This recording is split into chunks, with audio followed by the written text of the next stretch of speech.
live! Welcome to the Bloodthirsty Puppets. We are previewing our new Spice game, the first Spice game of the year, and it's gonna be cool? Maybe, possibly. Today we are playing in the setting of Newt, and we are using our Spice system. With Bloodthirsty Puppets, we are Blood Puppets, we have many names for we are Legion. I'm gonna pass around to Thirsty, he's gonna introduce himself, and then his character. Hello! I am Thirsty, and today I shall be playing Reggie, the Rotter Medic. Reggie. I should probably note these names down, right? Mm-hmm. Uh-huh. Yep, I'm so pro of this. Let's go to the dude above him, Skageth. Hello. The character I'm gonna play, and hopefully we will use the same kind of characters we were gifted off before, or are we gonna do totally Ooh, I think I sent you the PDF for your character sheet, but it's probably so far back in our chat history that it's probably not easily accessible. Yeah, it's somewhere down the line. Oh, it's quite far back. If I remember rightly, I think you're playing a preacher. Yeah, that I see though.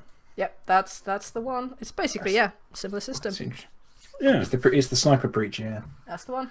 with the big Preacher gun. with a big gun. Yep. Does your preacher with a big gun have a name? His name is Roger. Roger. Oh man. Off to a solid start. Let's jump across to Terracon. Who the fuck are you, man? I am Peter Skellingsworth Oh my god. Okay. from the famous Skellingsworth. Skellingsworth. I'm Yep. just going to call you Peter. That's fine. Okay, and what are you? I am a human merchant. You're a merc. And finally to the lovely lady in the top left-hand corner. Hello, I am Spanners. I am playing Meredith, a Techno Reaper. Meredith. You're a Techno Reaper. I've just written your name the wrong way around, but it's okay. I've got a handle on all of I this. could be Meredith. No. Meredith is fine. It's just that I had a list of everyone's names and then their characters, and I put your character name first. But it's okay. If I call you Spanish, you know what I'm on about. Okay, so today we are playing in Newt. Newt is a post-apocalyptic world. It's a post-nuclear apocalyptic world. Essentially, the world we're living in is very hot, much like the Costa del Sol. It's hot, dry, sandy, a couple of burnt trees here and there. Civilization is essentially falling apart, and the nights are freaking cold. We have giant mutated people walking around who are very strong and very powerful, and we have people who have been severely affected by the radiation and turned into essentially rotters or ghouls, or you would look at them and think they're undead. Ooh, thank you very much. And I realised I forgot to put my streaming announcer on, so I don't know what that was for. I'm really good at this. You can tell I'm kind of nervous. And one of these rotter preacher guys is actually being played by our Thirsty, so it's going to be fun times. We are doing a one-shot today called Pete's Favour. The one-shot is essentially to see how everyone here plays together and if they want to come back. So we're going to jump into it. I'm just going to give you a little bit of an intro, and then I will tell you where all of these wonderful people are. Long ago, there was this thing called Cold War. It was basically two gangs of countries. One led by the USA, were greedy, thieving, nasty people. We were on their side. And the other led by the USSR, who were just as nasty, but liked to share what they stole out amongst themselves, so everybody ended up with sod all of everything. They drew an invisible line across the world and built a bunch of bombs to beat the crap out of one another. It went on with them insulting each other over this invisible line, until somebody actually went a bit too far. This time the nuke apocalypse storm went off like a cheap alarm clock, very explosively, very efficiently, and about 40 years later than planned. Naturally, London and the old government caught an eager fuck ton of ICBMs in the face. London was obliterated, Washington was obliterated, fine radioactive powder sprinkled sparingly across the world. Suffice to say, it ruined most people's days. Fucked up the first sunny day of the year and all. So, where are we? We find ourselves in the south of England, a place called Desolation. What's there to say?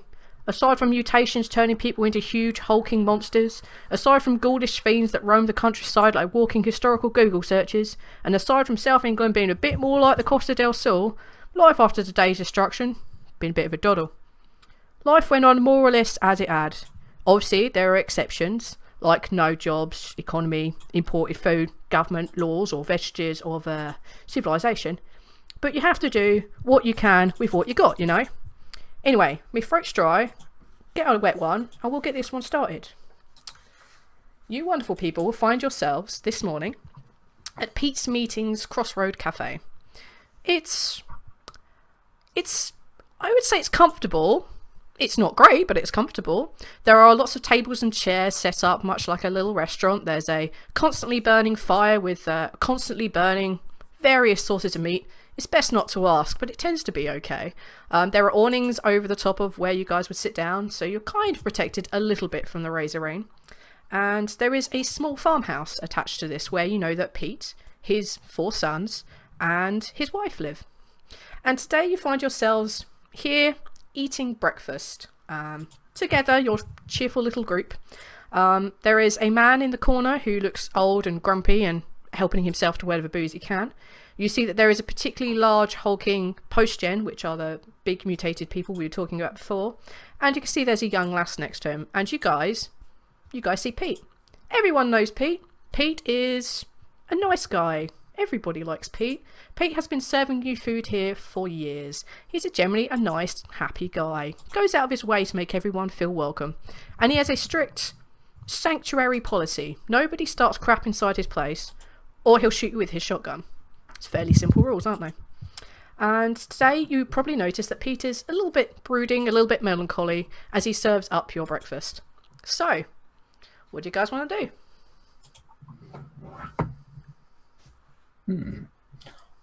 What's up, Pete? You look a bit lethargic, a bit low. Well, thing is, the boys have gone off, wife's gone off, boys have gone off hunting. It's not too bad, but Donna, she's been gone for a while. She's not been back in a few days, and she's never normally late. Do you know where she is? I know that she went south. I know that she was looking for some supplies for the meeting place here, but I don't know. I think she went down towards Waterville. I think that's where she was starting out. I mean, if you guys wouldn't mind looking for her, if you guys are heading that way, I'd appreciate it. As long as there's tack in it, I'm good. Well, and he rubs his chin, and he rubs his bit of a beard, and he says, well, I could see to it that you get a couple of free meals. I mean, we can make that arrangement if you want.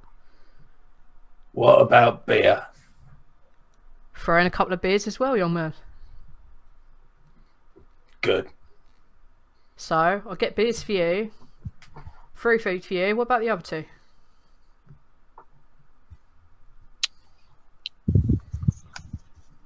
Got anything metal? Anything No. metal? Anything metal? Maybe ticks? Like, bit of tech. Well, we've got an old toaster that's going on the fritz. That'll do. Alright.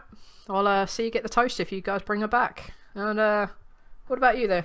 And he looks over at oh my god, Roger. So he looks up after the awkward silence of like 2 long seconds extra, and he nods. Well, I would say I'll be happy if these get what they want. I'll follow. You're a good man. And he points at you. I'll make sure you get proper treatment when you come back. And he serves up your breakfast. He refuses to take payment, and he goes and sits down at the spit, turning turning the meat on there. You guys notice you probably have a little bit more serving this morning than you normally do. There's a couple of extra sausages, a bit more beef on the go. Well, beef on the go. Yeah, and that's you guys at breakfast right now. Is there anyone you want to talk to? Anything you guys want to do before I interrupt you with more story? Drink beer. You want to drink beer? Okay. All right. Okay. You want to drink beer? Make a poison endurance for me. Isn't it the morning? Morning beer. Hair of the dog, yeah. Hair of the dog. Crit. Oh my freaking god. Crit 17, in fact. Wow. You drink this beer like it's purified water.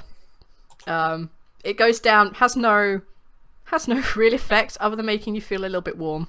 That's I hate you. Why is the first roll a crit? Damn it. Alright, yeah. So yeah, you absolutely nail drinking this beer without any side effects. Good to know. One of you take a perception check for me, please. I will. Someone. I'm drinking a beer. Yep. Vital beer drinking going on. I rolled an 11. You botched. Yep. Oh, yay. The rest of you I notice. see nothing. The rest of you notice this man who is roughly, let's say 7.5 feet tall, built like a brick shithouse. You see him clumping up behind your companion, behind Peter here. And you see him clumping up behind him, and you see that Peter hasn't noticed at all when Peter suddenly feels not a slight gentle tap on his shoulder, but a proper smack down by this hand who's only trying to get his attention. And you see Peter jump a foot in the air. Ow! What the hell are you doing? I'm sorry. I overheard that you were going to Waterville. That's nice. I wonder if you could perhaps give someone a gift for me. And he kind of kneels down, but he's still taller than all of you. Yep.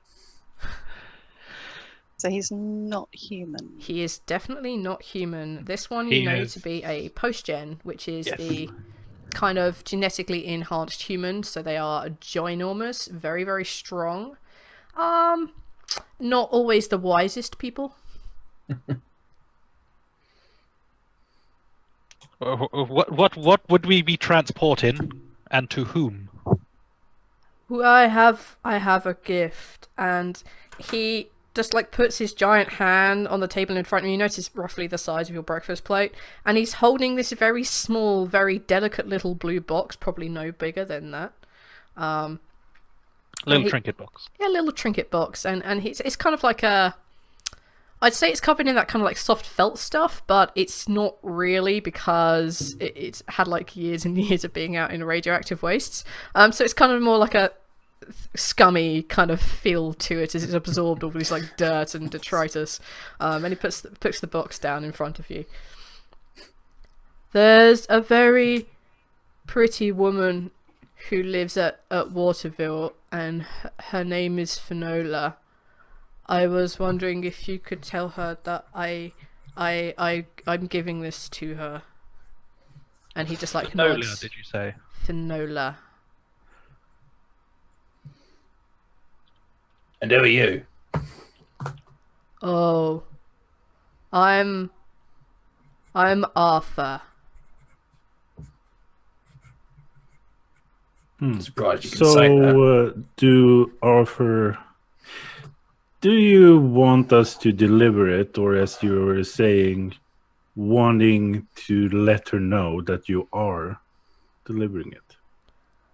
I'd like you to deliver it because I have to go with my friend North.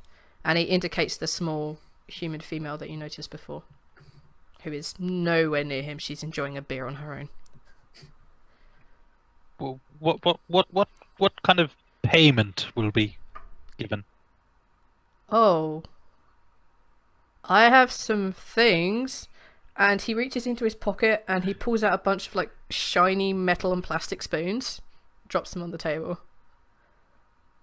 Any sporks in there? A metal spork, that's what you want. Oh man. Do you know what? Lufthansa one, the curved ones, the good shit. Do you know what? Because it's so stupid. There's one partially broken plastic spork. Oh. Oh god. Okay. While you're looking at the sporks, I'm going to take his hand. Arthur, what's your friend's name? Finola. Your friend that's over there. She's got a drink. Oh. What's her name? Her name's Becky. Becky. And what does Becky do? Becky helps me. Is there anything she helps you do, Arthur? She makes sure I don't accidentally swallow things I shouldn't. Or get shot by people I shouldn't. Okay, does she look after you? Yeah. I look after her though, she's small and squishy. Okay. Do you think we could talk to her? Becky! And he looks over like, Becky! And you just see her just like, face palm, roll, shake her head a bit, and she stands up and walks over and sits and kind of joins the rest of you guys. Like standing height wise, she's actually still a little bit shorter than Arthur here. Hi, what can I do for you? Arthur's asked us to take something to a friend of his. Do you know what it is? Oh, yes, it's just a collection of things he thought that she would like.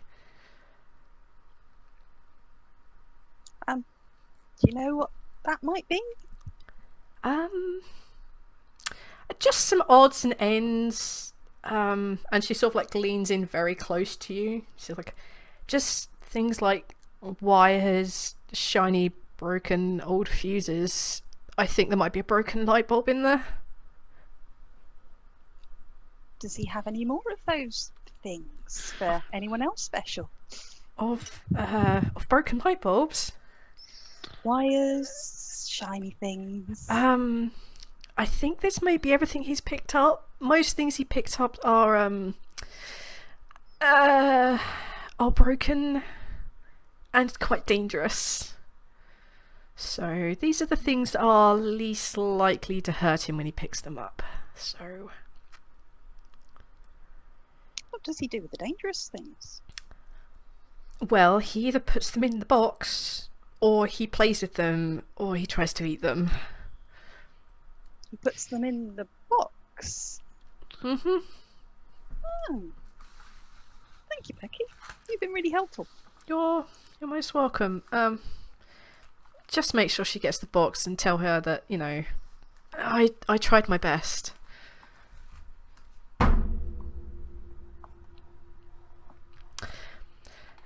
You see her take a deep breath, drink her beer, put the empty mug down on your table, and she says, "Right, come on, Arthur, it's time for us to go."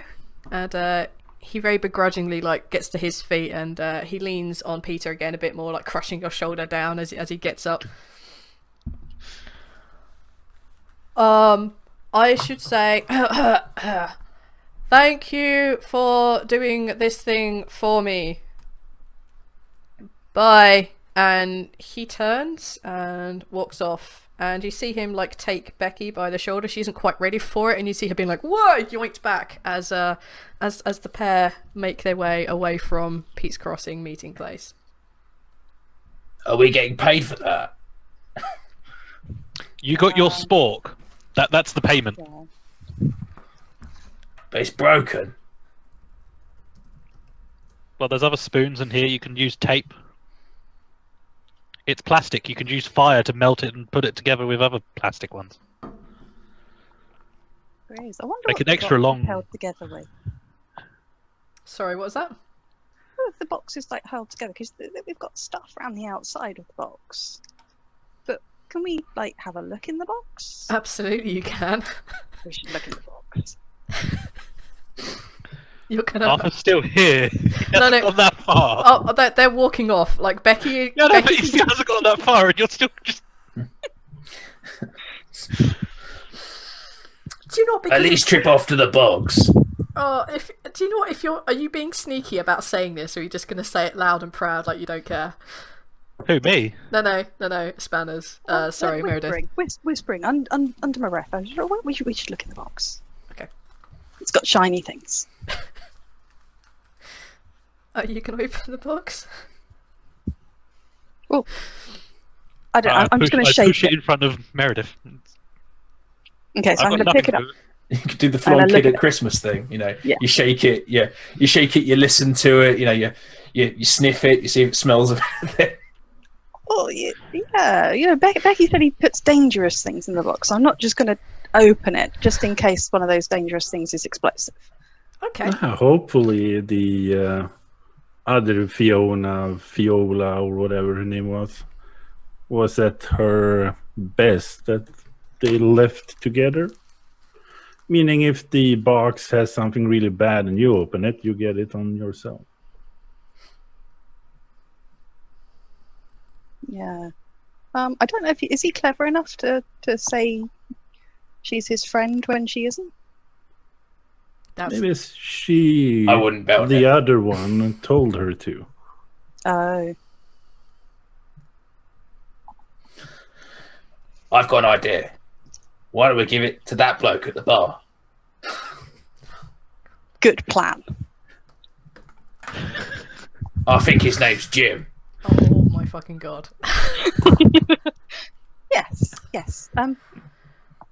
So instead of actually delivering it to the place where we're going, we're just going to give it to a random person called Jim. What if it's got Yeah. anything shiny in it? Well, you know, Take it back. if it's anything dangerous, you'll alert him, and then we can go. Oh, sorry, wrong box. Is Jim a human? Jim is human. Jim is an old human. He has greying hair and a flat cap. Brilliant. So I've got +1 on interactions with other humans. So maybe what I could do is take the box over to him and kind of ask him to open it for me, because I just can't open it. I'm too weak. Okay. This box is literally like one of those ones that you can definitely try. All right, so you've taken the box, you've wandered over to Jim, and Okay. you've presented him with this small, crusty-ish blue box. Okay. You telling me you want me to open that box for you? Yeah, I just can't do it. And I'm just going to kind of like pull the blouse open a little bit more. I'm just like, I can't. I'm too weak. Okay, I'm gonna need you to roll a charisma manipulate for me. Okay. Because this is the most easily openable box in the world. Let's give it a go. 8. 8.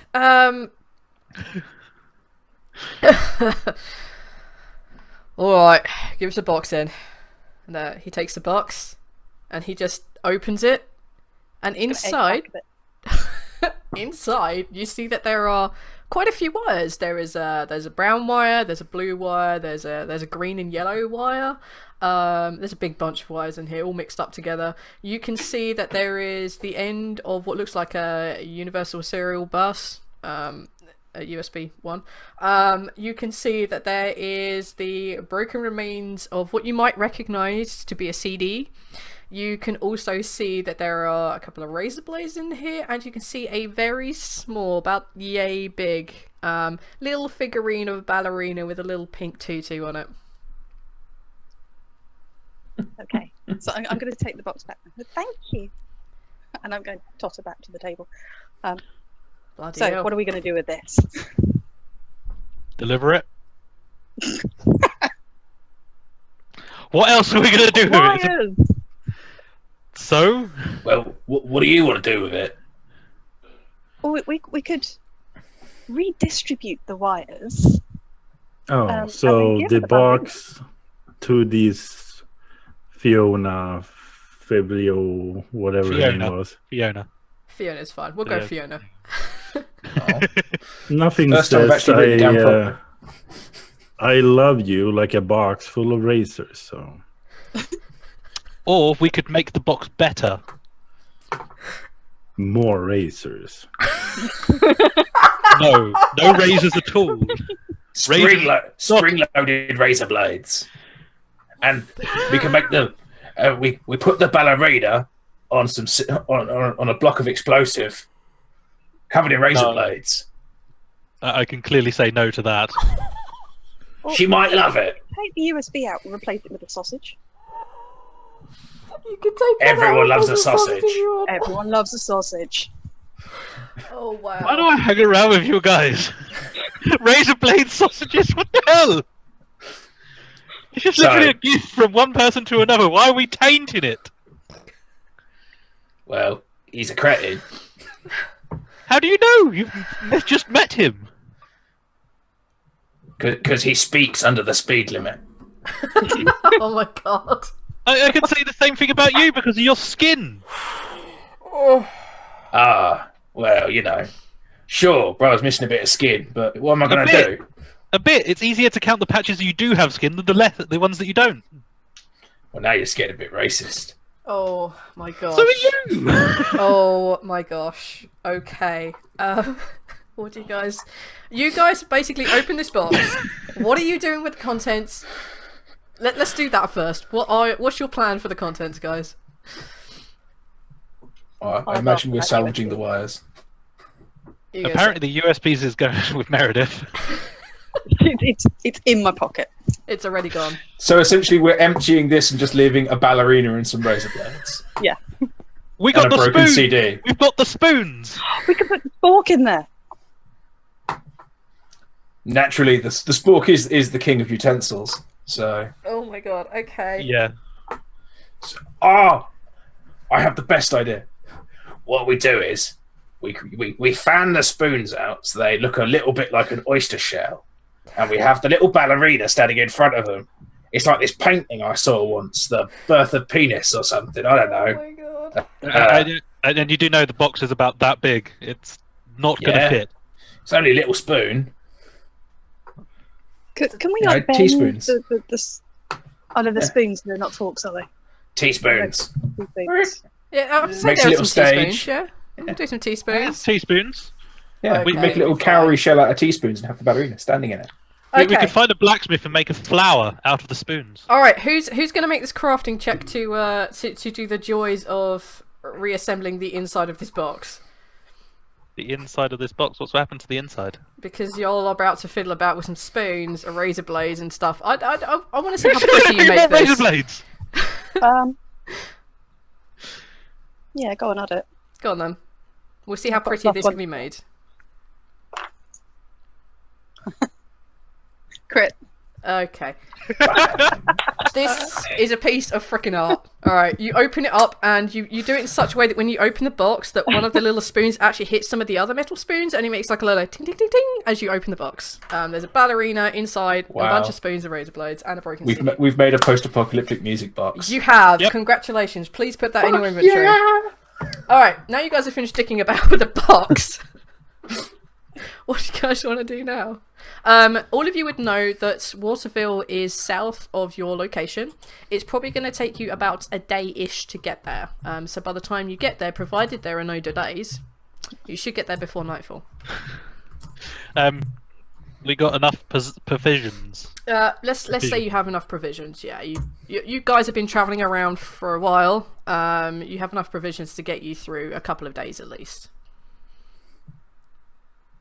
Okay. And it's directly south, isn't it? Yeah, essentially, you know that if you follow the major road, following the major road, bar whatever distractions may come your way, you should get there within a day. Okay. I would. Let's roll. Yeah, I think I'm good. Or we could go shopping. You could try.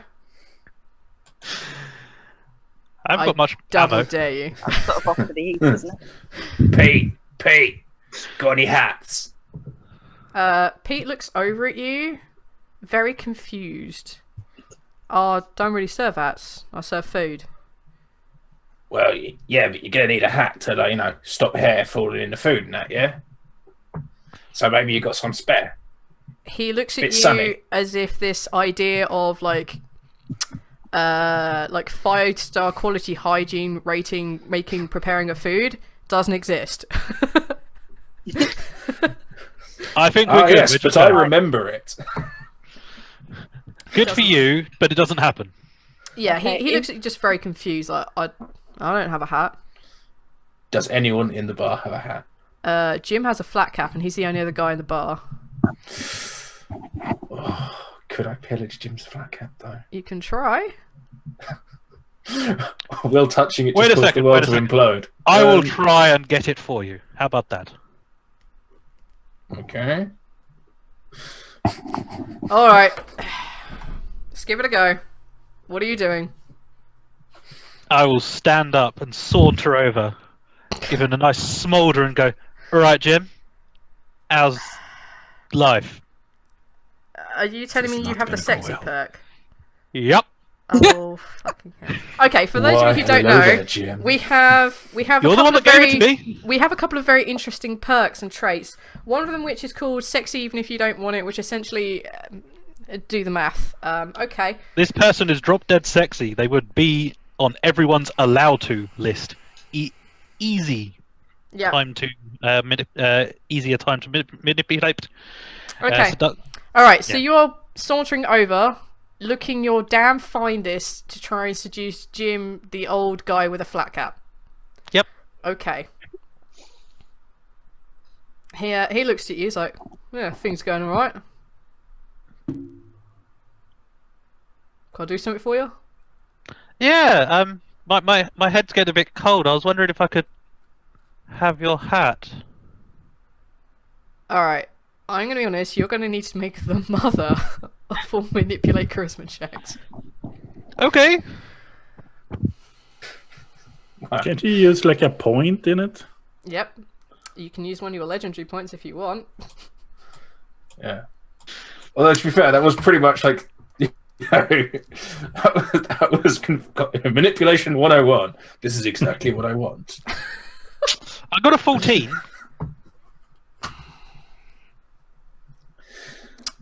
Jim looks at you and frowns. He says, "Nah, it's my hat. Don't get you wrong. If you're interested in knocking boots, you might get my hat, but I'm not that inclined." Go on, Pete. I'm not going to knock boots just for a hat. I'm good. Oh, it's a really nice hat. Good to know. And Pete goes back to drink. Sorry, Jim goes back to drinking, feeling rather awkward. All right, I'm gonna I walk over to the rest of the crew and then say, "Let's go!" Where's I've never- Matt? On Jim's head. If you want it, go get it. What time of day is it? I'm gonna say it's probably like 2 hours after sunup. So say Okay. 9 a.m. It's going to be warm out there. It is getting very warm. Yes. Okay. All right. Let's so roll. You're all leaving now. Autobots, roll out. As I pass Jim, I'm going to grab his hat and run. All right. Okay. I need you to make a dexterity check. We're gonna do opposed. I need to get my dice. Do I use the dice you bought me, or the ones that don't screw me over so often? I'm not sure. The ones that don't screw you over so often, obviously. Nah, I use the cursed ones.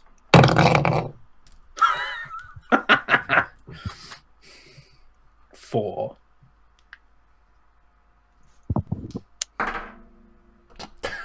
Well, Jim botched, so you grab his hat and you run.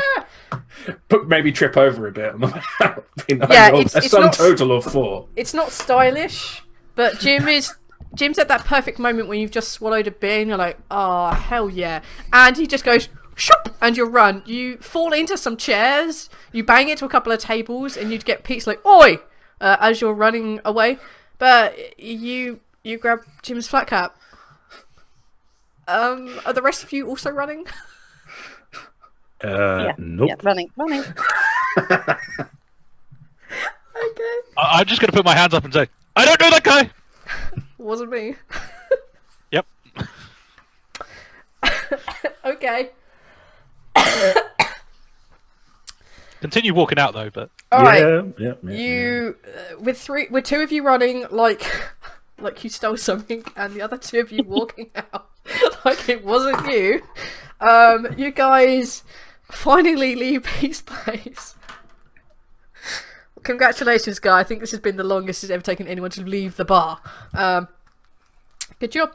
Okay, you guys find yourselves walking along a broken highway, a broken road. The tarmac is broken and cracked. There are some plants which are attempting to grow their way through the cracks. Definitely not green by any stretch of the imagination, but kind of more like yellowishy, brownishy colour. There's pretty much sand and debris everywhere. The few trees that you can see are essentially burnt out husks. You can see occasionally as you walk down this road that there are these metal contraptions, which we would know as cars, that have been essentially rusted away and falling apart. Thanks, Tig. You can also see as you go down there that there are just essentially bodies and skeletons lying around, remains to old days covered in their old sort of like falling apart clothes. You can see that there are remains of some very large animals that especially for I've forgotten your name. I'm such an idiot. Especially for Reggie, you would know that some of these are what you would consider things like badgers and weasels that have grown way out of proportion, thanks to all the radiation that has been around. You guys are feeling that it's a particularly hot day. This is probably one of the hottest days you've had in quite a while. And you guys walk for a couple of hours.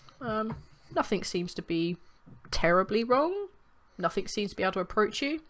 And a couple of hours into your journey, you see that there is a thicket of woods, burnt to a crisp. A couple of the new trees are attempting to grow, but they're growing wrong. It's not right. They're not growing straight up. You can see that they are very twisted, very gnarly, very broken sort of trees.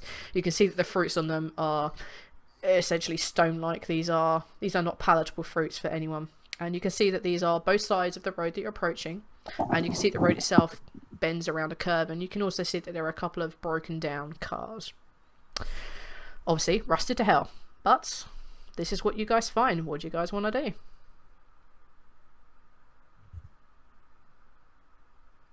Who's the biggest and strongest of us? I'm going to nominate... Can't speak. You would like to choose? You're going to elect yourself? Go for it. No, Skagger. You can go. I'll probably observe and look over at first his character. Okay. You look at the crispy little old man with his stolen flat cap. That knows more about this place than anyone else because he's lived longer. Alright, Skagger, Roger, as you're looking around, I'd like you to make a perception check for me. Okay. A 9. Okay. On a 9, you, as you're looking over at, oh my god, how's your name? Reggie, denoting that he's a thin, crispy little dude, but, he knows about this stuff. You notice that there is movement in the trees that has started nearby to you guys as you kind of entered the first line of trees around this road. You notice that this kind of like dark figure just goes off and around the corner, around the bend. So Roger has some sort of patched up assault rifle of sort, which he grabs onto and tries to follow the movement as I think we are being observed, and he kind of follows the shadow that kind of jumps around. So you're going towards the shadow? Nah, I'm standing where I'm standing. From what I'm thinking of the description, you're basically grabbing your weapon and following it with your weapon, right? Yeah. Yeah. Smart move. Yeah. Okay, wherever the shadow is, we should go the opposite way. It's going around the bend. Does anyone have any glass? Why would I have glass? We have a We've been broken drinking CD. You have a broken CD. Can we look through it though? Ah, yeah. I'm thinking here, if we've got a rifle, I could maybe craft like a sight on it. Maybe allow us to look a little bit further. That would make sense if we had glass. That would make sense if we had glass. Don't And suppose anyone time. brought their beer with them. As as Roger says, you're also lacking time. Like the man says, we're being No one hunted. rushes an artist. I will take out my pistol Okay, and look very dashing with it. sure. You are the most doable character here right now. Is that what you need to hear? I'm good with that. Okay, good. Reggie, the walking strip of crispy bacon, is going to notice two people with their guns out and whip his out too. Okay. Ah! No, get your gun out, not that. Your gun. Oh, you animals. Okay, Zip gun. Okay. you guys are terrible. I've got some grenades if we run into real issues. Okay. That's like going from I'm going to get my knife out to here's a gun. Yeah. Grenade gun? She's bringing a grenade to a gunfight. We'll Yeah. go with that. All right. Once it disappears up and around the bend, Roger, you lose sight of it as it just goes around this bend. But you don't notice anything else moving, and you can't hear anything else moving either. And Roger is gonna slowly walk towards it and try to keep a little bit distance. Okay. Okay. As you... Can you... are you being stealthy in this, my friend? Probably so. Okay, can you roll a sneak check for me? I'll say a 8. An 8. Actually, I had better roll if that's the case. I am following closely behind. Then I need you to make a sneak check as well. I'm not going towards the goddamn woods. It's like a silly idea. What'd you get? Brit. All right, the pair of you, you know, in like, you know, proper like I'm about ready to not spring this ambush. Let's try and keep away from these horrible things that may or may not be chasing us. You guys make your way towards where you saw the shadow disappear, and you end up going slightly around this bend. The other two staying behind, you kind of lose sight of the back of them. As you guys come around this corner, you see in front of you that there is a stack of burnt out cars. There is a stack of rusted cars, and they are there kind of in a, I'd like to say, pyramid shape. So there's a big base and then slowly gets taller and taller until you have like one broken down, let's call it a beetle on top. It's one of those blooming awful, like kind of greenish coloured ones just sat on top. And you can see that in front of that there are two cars stacked up one on top of another in front of that as well. This is what you guys see at the moment. So they build like a sort of wall almost. Yeah, the pyramid would definitely bar your way getting further down this road without having to go too far into the forest. Sorry, into the copsewoods. And the two cars stacked in front of this pyramid, you could get down the road, but you'd have to like step slightly off the path and then carry on. But then you'd be stopped by the thing. So yeah, it's not easy to see through. You definitely, well, you could try pushing the cars over. It's an option. It looks like a shrine. Don't know what you're talking about. What's going on over there? We can't see you anymore. I'm gonna poke my head back out and go, shut the fuck up! Okay, They got wires. Roger, being that you seem to be the least idiot here, can you roll a perception check for me? Oh my god, guys, you are the worst. No, we're actually kind of charismatic, or is that just me? I've got a 39 in charisma, so I'm obviously quite charismatic. Oh my god. There we have perception. So I roll the d12 and add the number up. Yes, you roll the d12 and add the number on the left-hand side of your score. Oh, okay. Bit like the D100 system. Yeah. How that works. So 13. 13. Holy Hannah, that's a good one. Yeah. Cool. With a 13, you notice that these shadows the shadow that you saw before, it may not be the same one because you are seeing probably somewhere between half a dozen and 10 of them. And you can see them sort of shifting and moving around within this pyramid, and you definitely saw the top of one in that kind of like 2 cars are stacked directly in front of this pyramid. So Roger relays that back, knowing that someone is breathing down his neck. He hasn't seen or heard it, probably due to the stealth score. At this exact moment, I'm probably like a backpack to you, with my gun over your shoulder. So describing You're the riding him Yoda situation, style. Yep. A little bit. I would probably say that we were not. We're not supposed to go there. Maybe around it. That seems far off. That goes through the woods, though.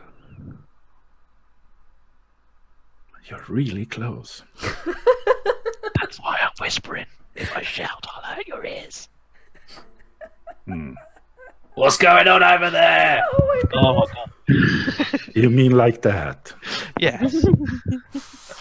Okay, you two who can... Right, you two at the back, are you just throwing random words out or are you doing something useful? Meredith, I think they're dead. Oh my god. Okay, I'm gonna creep forward Okay. because I can help. And Reggie, what are you doing? Reggie is going to walk around the corner. Okay. Alright. Not sneaky, just walk around it. Yeah. Well, yeah, if as far as he's concerned, all his mates have just got eaten in the woods, so he's going to walk around. Well, we're not in the other woods, way. we're on the road still. Alright, okay, this is how this particular part is gonna go down. Alright, so we have Roger and Peter. Yep, that's your name. Why did you pick the name? Oh, whatever. You have Roger and Peter who are currently sort of off to one side, not quite on the road, staring at this possibly shrine of broken down cars. You have Meredith and Reggie who are approaching I'm not even going to make you roll a stealth check because the person next to you is being a moron, which will completely negate you doing anything. So the two of you, one of you attempting to sneak around, the other one just clumping around like he doesn't care. You walk around and you see this pyramid with like the 2 cars stacked in front, kind of shrine looking affair. At this point, Reggie and Roger, who are looking at Roger and Peter, who are looking at this kind of shrine thing, you notice that about 3 of these shadowy figures have basically popped up as if they're alert, and they turn their attention towards you, and you notice at this point that they have very large, too large for their face, red eyes. You can see the small slit pupil, and you see them blinking, and you see them basically ready to charge. Okay. And I said bang bang. Yes, I know. But I was going to finish out the description first before you finish judging me.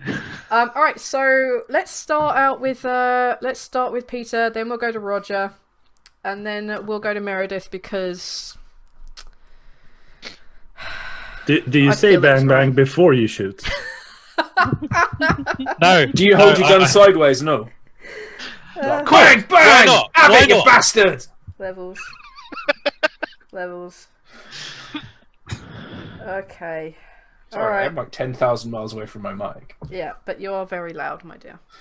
Okay. All right, Peter. Are you yelling bang bang? Are you holding your gun sideways? Where are you aiming at? You can see The three A that have red eye? noticed you, one of them is in the lower car of the two cars stacked in front of you, and the other two that have noticed you are just off to your left. You guys are on the right. They're on the left of this kind of pyramid thing, but they have definitely noticed you.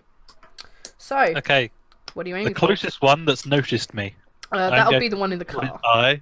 Yes. And I'm going to make it legendary. Okay. And for those people at home, the legendary basically means he gets a +2 to his roll.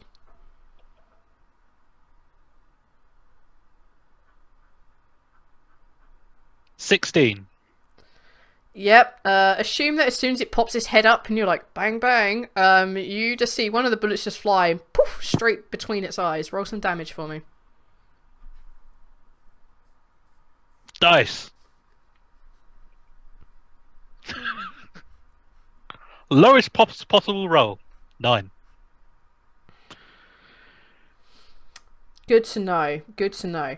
Okay, you guys essentially see this little creature's head just go as it kind of just explodes. I need to ask a question. Does anyone have the trait Bloody Mess?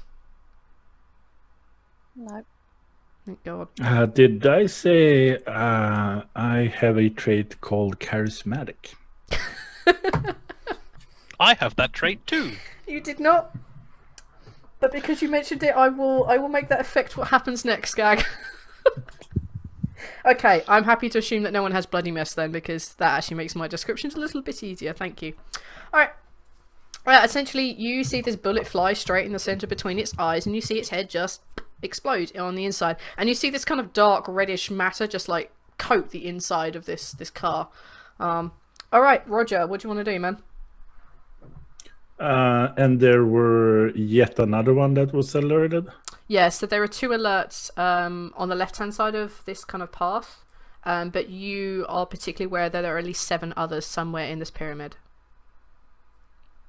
As Mr. Fancy Shooting Pants has already started, I guess that Roger could also get in on the action. So, am I rolling the D12 plus the big guns total?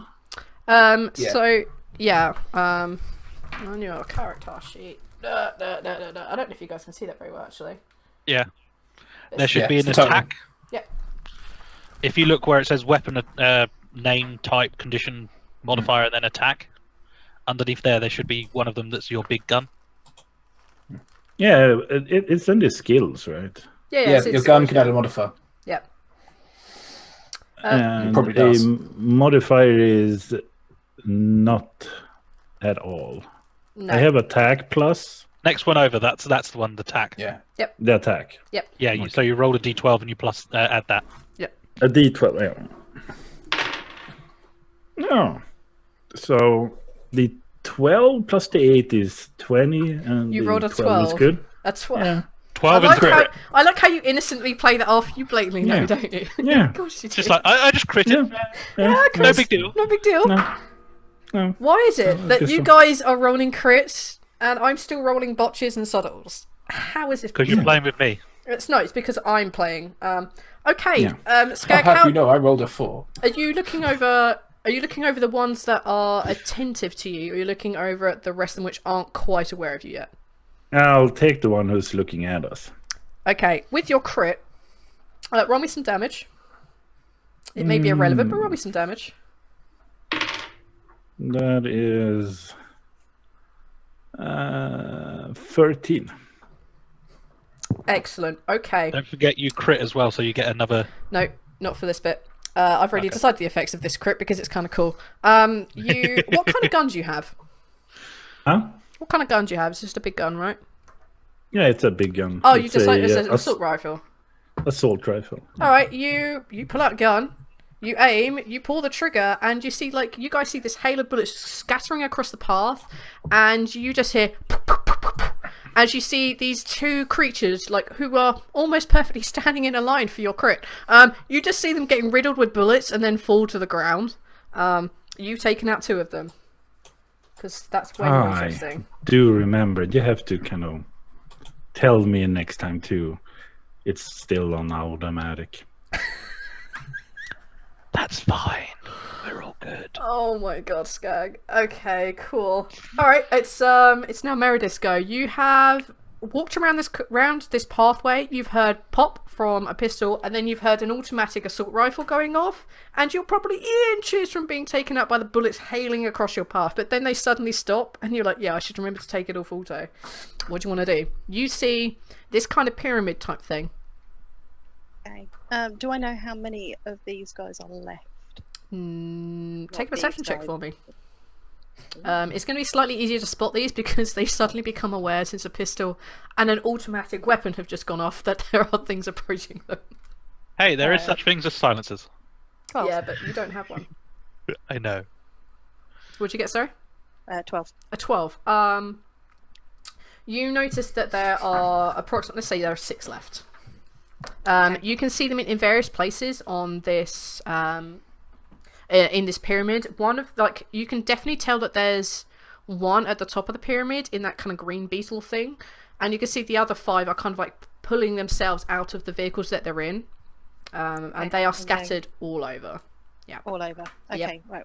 So what I'm going to do, I'm going to grab Reggie, and I'm going to hurl the pair of us underneath one of the bottom cars, so that I can get my pistol up. Okay. Okay, cool. Reggie, do you allow this to happen? Yeah, I haven't noticed anything yet, so I assume that the lady has seen something. Alright, so you grab Reggie, and you basically run forward a bit and dive under one of the 2 stacked cars, which is good because the creature that was in there was just taken out by Peter, so you're all good. So you've just dived your pair of you under there, and you've pulled out your pistol. Okay, I'm going to say that essentially means that you two have like a really good cover in case they decide to come eat you. Alright, I'm going to say that's your go because that was quite a lot of stuff. You grabbed, you dumped, you've worked out. Are you letting anyone else know that you've spotted all these creatures? Because currently there are 2 people who have no idea what's going on. Yeah, so I'm going to shout at these guys that you need to run. You run, dive, find cover. Okay, good to know. Alright, it's now Reggie's go. Okay. Well, Reggie has unexpectedly found himself under a car. So, You're welcome. he already had his pistol out. He's just going to sit there. What now? From my vantage point of looking the wrong way under a car, can I see anything at all? Take a perception check. Nope. How bad a nope? A 4 again. I rolled a natural 1. Yeah, you can't hear over the hail of gunfire. You can't see due to the fact you're pointing in the wrong direction, and your sense of smell hasn't worked in years, so I can't give you anything on a 4. I can't even stretch giving you anything on a 4. Yeah. Alright. It is now these horrible shadowy cretins go. Okay.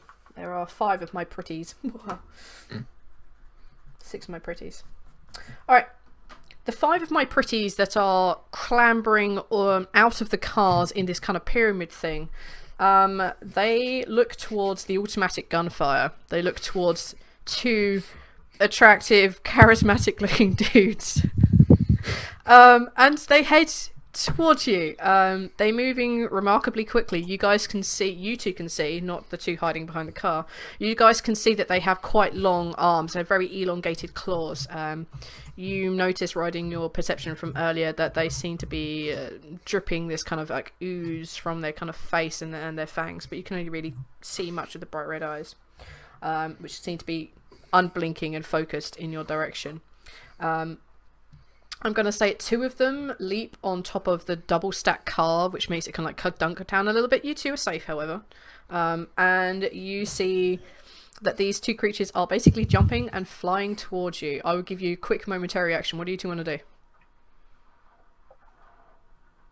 I would probably shoot. Okay, it's going to be difficult. Roll it.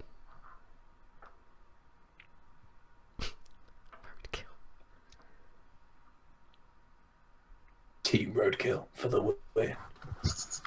That's still a 14. Still a 14. Alright, roll me some damage. That's 16 damage. Holy crap. Alright, as this thing dives towards your face, you guys just... What the fuck, guys? You two are way OP for this kind of crap. I'm going to remember I that didn't next make this time. character, you did. I'm going to remember that next fight we have. You guys, you basically see this kind of like, this creature jump towards you, and as it opens its mouth like way too big, like just like a massive void, you see these kind of like massive rows of teeth, and then cool as a cucumber, you just pull out your pistol, aim it in roughly the void of its face, and fire, and you guys just see this thing like back a little bit, and hit the deck. Roger, what do you want to do? Roger will crouch down if any splatter or so will kind of go onwards. That'll hit Peter in the back. Okay, cool. That sounds good. Alright, I'm going to say that will confer you a bonus to the next shot you hit because you're kind of like down low and you're kind of like prepped and ready, I guess. So I'm going to go with that. Yeah, but there isn't any more kind of jumping exactly towards us at this point, right? No, it was just the one, yeah. It's just the one jumping at you. The other one is still like perched on top of the car, like ready, like nom nom nom nom nom. Come at me. So there is one ready. There's one ready. Okay. Right, the one on the top of the car looks down and it sees how under the car are you guys? Just like under, like kids under a table. We're just kind of poking our heads out. Or at least I am. He's facing the wrong way. Okay. Yeah. Can you roll a sneak check for me? Both of us? No, just Meredith, who's poking her head out like a child. 7. A 7. Oh, come on! It looks down. Rooting for the bad guy. It sees utterly dickle. It doesn't notice that you've stuck your head out like, hey, how's it going? And it's just looked down, it just seems to be oblivious. Okay, this so what game. I'm going to do, because I'm just on a roll now, I'm going to, as I'm sneaky, kind of gently open its lips and just plop one of my grenades into its Alright, mouth. so it's essentially 2 stories high, like 2 cars high. Okay, I'm going to chuck it into its mouth. Alright, I'll take you out of your normal initiative order, but yeah, go for it. You're there, I'll let you make that reaction, sure. Okay. Duck and cover, everyone. I will allow anyone who's seeing this to take duck and cover. I will allow you to like fuck off out of here. I'm definitely gonna do that. Please. What manner of explosive is this you're using? It's a grenade. It's a grenade. It's a literal hand grenade. Yes. Okay. So it's Yes, a attack, neutral isn't hand it? grenade. Yes. Yeah. Have fun over there. Marvellous. I'm going to say, as soon as I hear like the pin hit the ground, I'm just going to grab her legs and pull her under the car. Alright, we'll get to all of your reactions in a minute to seeing this unbelievable monstrosity going on. What did you get? 10. You got a straight 10. Okay. Roll me damage, but there will be a side effect for only having rolled a 10. Okay, so damage has got a +8, and that is a d8. Shit. So it's a 9 with the damage. Okay. Oof. Alright, Roger and Peter, I need you guys to make reflex endurance saves for me, please.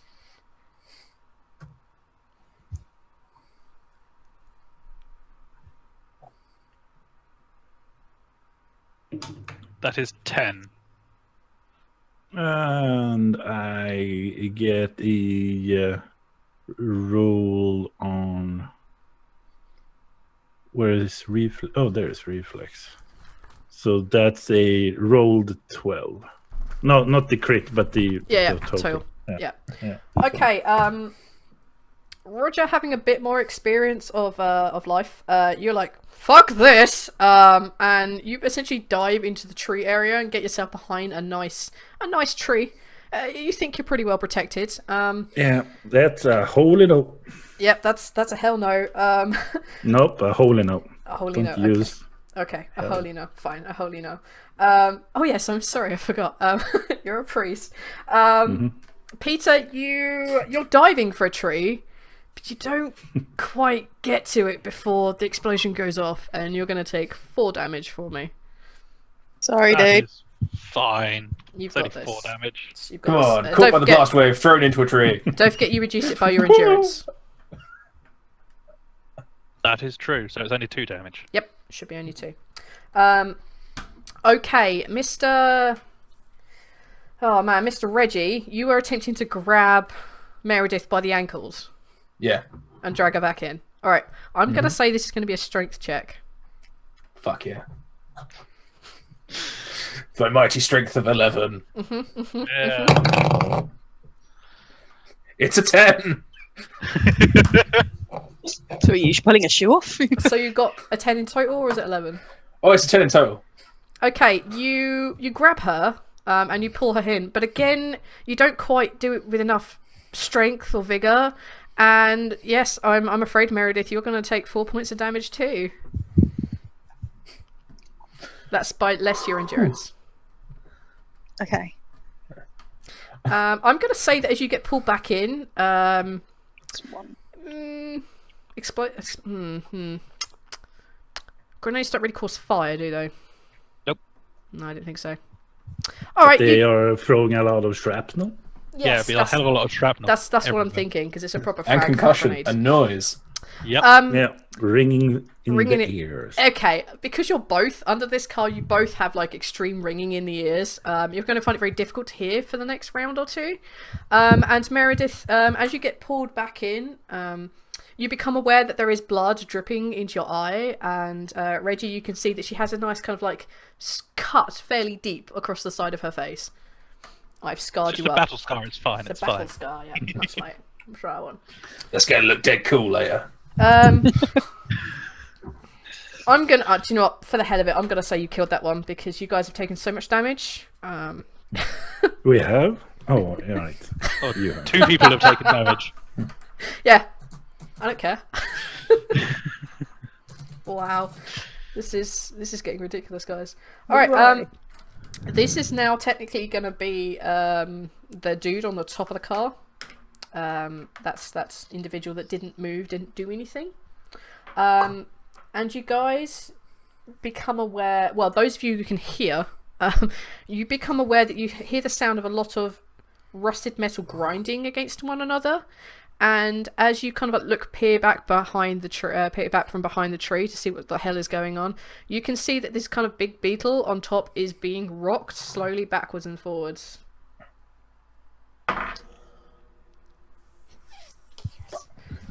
And you see this Apparently she car rolled good. slowly beginning to tip, and it looks like in the next few seconds it's going to roll down the pyramid.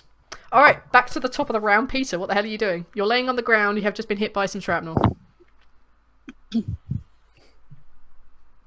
My character will probably roll around crying, If you want to do that, I will let you do that. but I'm not going to. Oh my god. Better. Do what you want. Do what you want. You guys spent like 40 minutes getting out of the bar, so do what the hell you want. The way my character, I think my character would probably hide behind a tree and just kind of rock back and forth with a gun, just shooting, blind firing from the Fuck other side of the yeah. tree, going, "Oh my god, I'm cut! Okay. My Okay, beautiful you want- skin!" You're just going to randomly blind fire. Okay. Yep. Roll a d4. Okay. I got a 1. Okay, you blind fire once. Roll an attack roll for me. If you get below a 12, you're gonna hit one of your 2 companions under the car. If you get above the 12, if you get 13 to 18, you are gonna miss everything completely. If you get a 19 or a 20 or a crit, then you're gonna hit one of the creatures. Well, I got an 18. So I just miss. You just miss. You just completely miss. You guys just hit boom, just random, like wildfire coming from around out of things. Kind of a good time to roll a 10. You are the worst. Terracon, I'm going to give you a legendary point for playing your character. I'm going to do it. Have it. I don't care. Have it. Thank you. You're welcome. All right. It's now Roger. What do you want to do? You've just seen your younger companion just like wildly firing into like where your companions and the rest of the enemies are. What would you like to do? So he will go out from his cover. He will take the hand over the gun, put it on safety. Oh, you're taking my gun off of me! No, you're still holding it. He's just putting it on safety. They cut me! And he's gonna pat his head a little bit. It's gonna be okay. But I've got a cut now. That'll scar, and I won't look as good. You will have a shirt over it. It's not gonna show. Yes, it's not gone for your face. Oh my god. Okay. Is there anything else you'd like to do, Skag? Because I'm going to say you can do that because that's just too funny not to. Yeah, well, he's gonna be the comforting person. This is gonna be okay. Okay, roll a charisma check for me.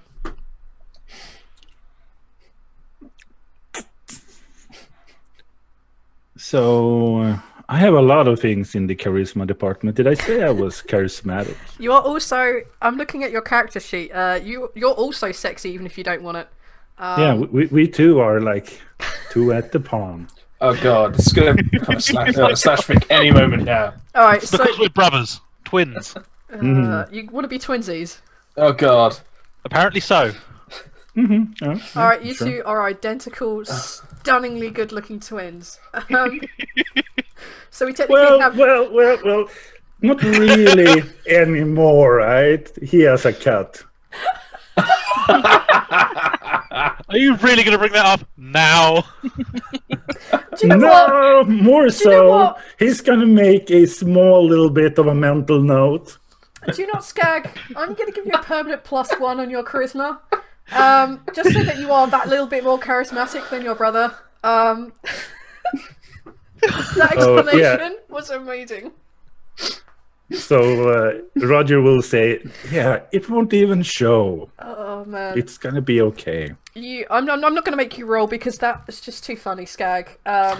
You can have a permanent +1. We'll call it like I don't know, better looking than my brother. The hot one. The hot one. All right, you are termed the hot one. You have a permanent +1 on your charisma, and you have managed to calm your brother down. You feel somewhat calmer than you did before, Peter. Yeah, I'm not going to give you anything else because that was just too fucking perfect. Okay, Meredith, your ears are ringing. What do you want to do? You have a cut down your face.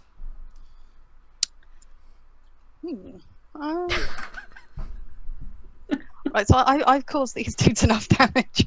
I think I'm going to start pulling wires from the bottom of the car and seeing if I can kind of make something, because no one can see me under here.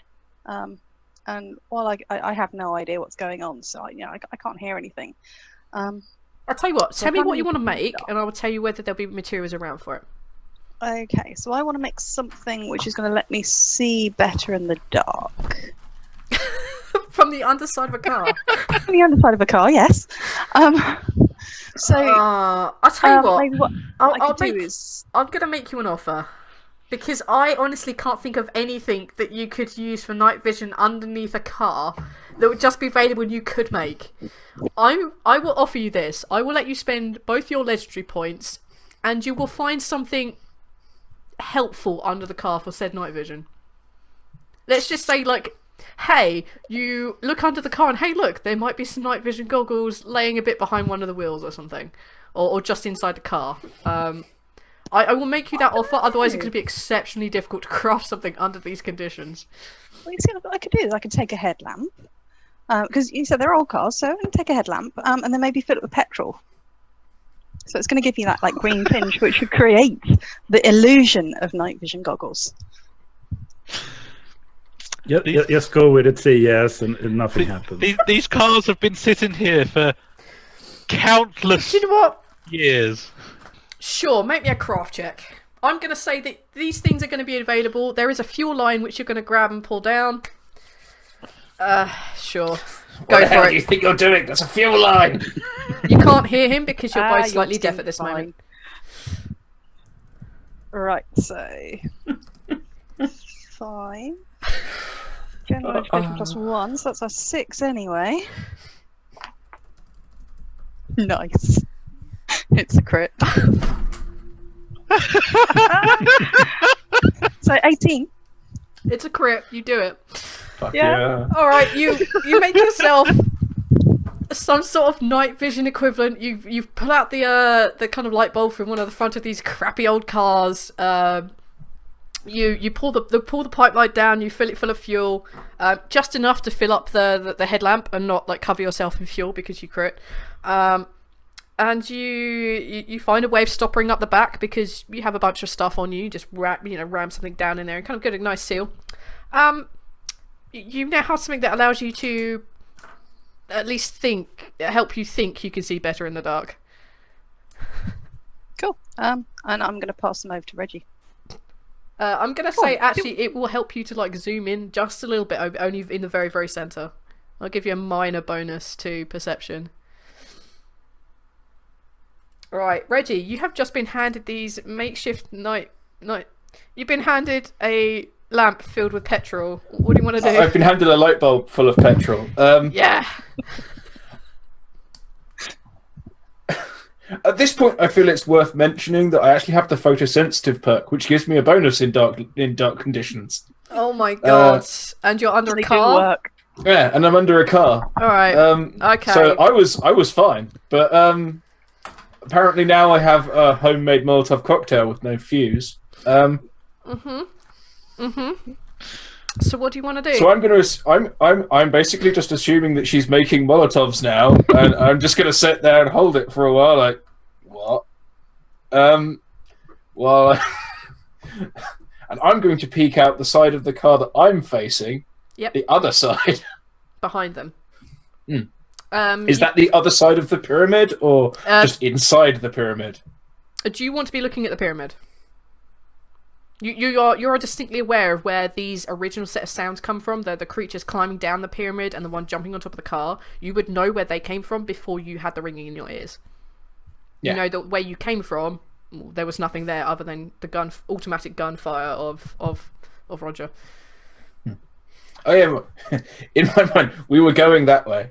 I'm still facing that way. I'm going to see what's that way. You know, on the reasonable understanding that if all these fucks die, I still want to go that way. You basically you want to assess whether your exit is clear. I want to assess whether, I want to see if there's more of these things hiding behind this pile of cars. Maybe this pile of cars was built to keep these things the other side. Yeah, make a perception check. Go for it. Do I get a bonus from my light bulb full of petrol? Sure. Hooray! Oh, for fuck's sake. Please say botch. Okay. Please say You just botch. botch. No, it's not a botch. It is my third one of the night. Which brings me up to a grand total of 5. Okay. One better than 4. One better than 4. It's still better than 4. Okay. Yeah. That's a different dice as well. You lift up this kind of like headlamp full of gasoline. You hold it close to your eye and look out amongst the things. You can tell that there are things moving. You can tell that maybe 3 or 4. I'm not really sure. You can tell they're out there. That's about it. Great. Okay, so there are 3 or 4 things moving behind this wall. Sort of in this wall of stuff, more behind it. You can't really see past the wall so much, but you can tell that there are things moving down towards you. Glorious. Okay. Oh, I'm going to make absolutely sure I stay inside. underneath this car. Maybe I'm going to shimmy along to the next car along. It's just the one car from where you are. It's just the one. It's like one and then a car stacked on top of another. The pyramid is just a bit further. Because that's the thing that's closest that you could hide under. Okay. All right. Good call. You basically confirm what everybody knew, except you confirm that there are less than what people knew. So you're doing really well. Just bear that in mind. Participation trophy for sure. Right. We are. It's now these beautiful beautiful creatures of mine. The one standing on top of the car blew up. The one that jumped at you blew up. There are 4 of them currently making their way. I'm just going to do a perception check for the first 2. The 2... I'm going to say I'm going to go 2 and 2 because I've got 4 left and 1 up at the top. So... this is going to end so terribly. Let's say 2 of them are heading towards the dual stack of cars. You currently have like a gasoline lamp put up in front of your face, and Meredith, you're currently lying there, really proud of yourself that you managed to achieve this. And you guys become aware that 2 of these creatures are running towards you, and they swipe under the car with their very long hands. Let's give this a go. Essentially, they have to, because you guys are under a car. They have to reach down, so I'm going to make the check a bit difficult. So they've got to get a 13 or above. And that one does not. Roger, no. Reggie, you become aware that this creature's hand is like, just millimeters from your face.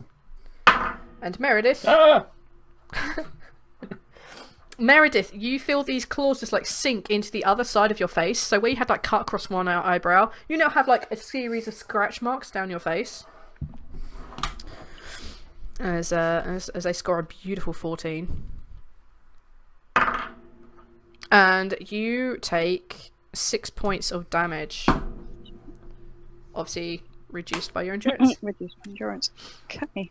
Yeah, so I also need you to make a poison endurance save for me. Okay.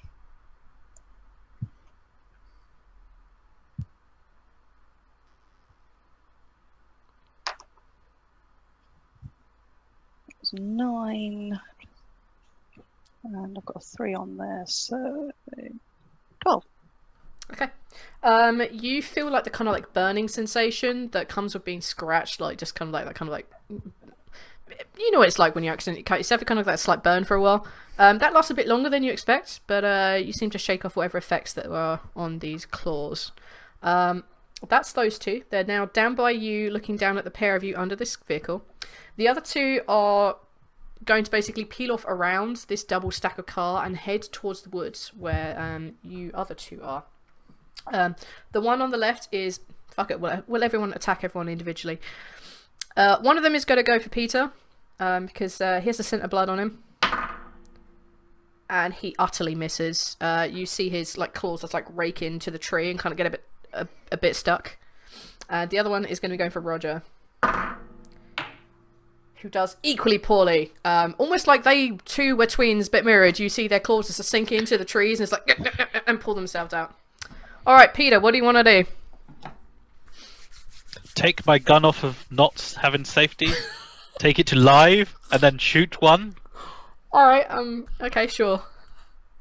If I use a legendary point, can I shoot both? Yes, but I'm going to incur a penalty. So you can have instead of having your +2 for shots, since you want to take 2 shots, I'm going to have -2 on each shot.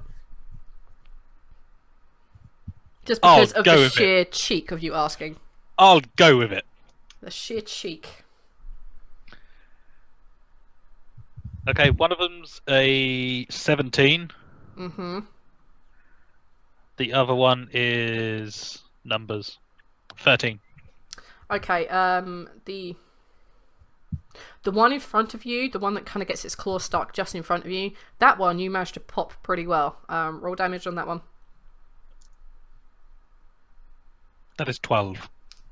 You put your gun in its chest and fire, and then you pull it round and fire again at the other one, but you just hear ting as it just kind of like bounces or embeds itself into the tree as it's kind of you expected it to go down in a fluid motion, but it kind of got stuck in that little bit and you kind of shot under where its arm. You shot where you thought it was going to be, ended up not being there. Okay, Roger, what do you want to do? We'll take a aimed shot and no. If everyone else is gonna, he's right next to you. Yeah, but you all are using your legendary points, so I want to use one too. What do you want to do? So I want to use a legendary point and guide my brother Peter's hand and use my finger to shoot the gun on the. So you want to Essentially, you're shoot my gun with your nick finger? his gun. Oh, Yeah, I'm gonna take your hand and kind of show it over and shoot. That is pretty legendary. Do you not, Skag? I'm going to let you use your legendary points to do that, but I'm going to automatically refund them because that's so ridiculous. Take an attack roll for me. Oh my god. And It's classed as a 18. small gun. I'm 18. Yeah. It's classed as a small gun, not a big gun. Yeah, that's true. So that's a 13. I don't have it in there. So your small guns is +3, so it'll be D12. 18. 18. I rolled a 10. So 13. Yeah, 14. Not 18. Yeah, not 18, 13. Yeah. Do you know what? Because of the sheer ridiculousness of this being a thing, sure. Terracon, roll the damage. Because it's your gun. I rolled maximum damage, so that's good. Oh my fucking god. So that's like 16 damage. But essentially, what like any onlooker would see is you would see this stunningly good-looking guy like pulling out his gun and firing at the creature nearest him, turning, firing and missing, and you see this even more attractive guy taking his arm, just lowering it about half an inch and pulling the trigger for him. And you see this creature just obliterated against the tree. And then he's going to put it on safety. You don't always have to do that. Wow. Yes, you have. it's like the marksmanship version of that scene from Ghost. Yes. Oh, There's please pictures stop! behind him. Stop with the fanficking of these twins, okay? Please stop it. I beg you. We have enough like fanficking brothers in this like universe that we have written. I do not need any more. Okay. We do. I do, yes. Okay. But not as charismatic, good looking, though. Yeah, we're sexy, and we know it. Yes. Oh my god. Two are the worst. Okay. We are kind of sexy, even if you don't want it.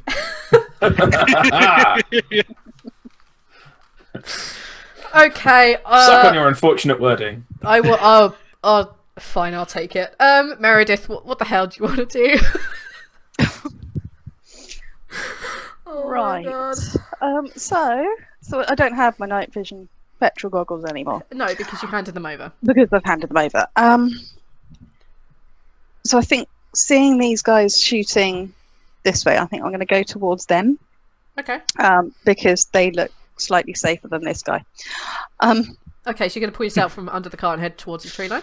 I am, yeah. Okay. Okay.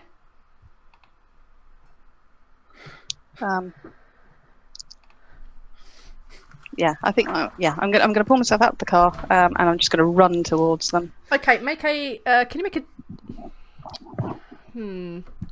make a dexterity check for me, because this is kind of like pulling yourself out and then running as fast as hell. You're GTFOing right now. Okay.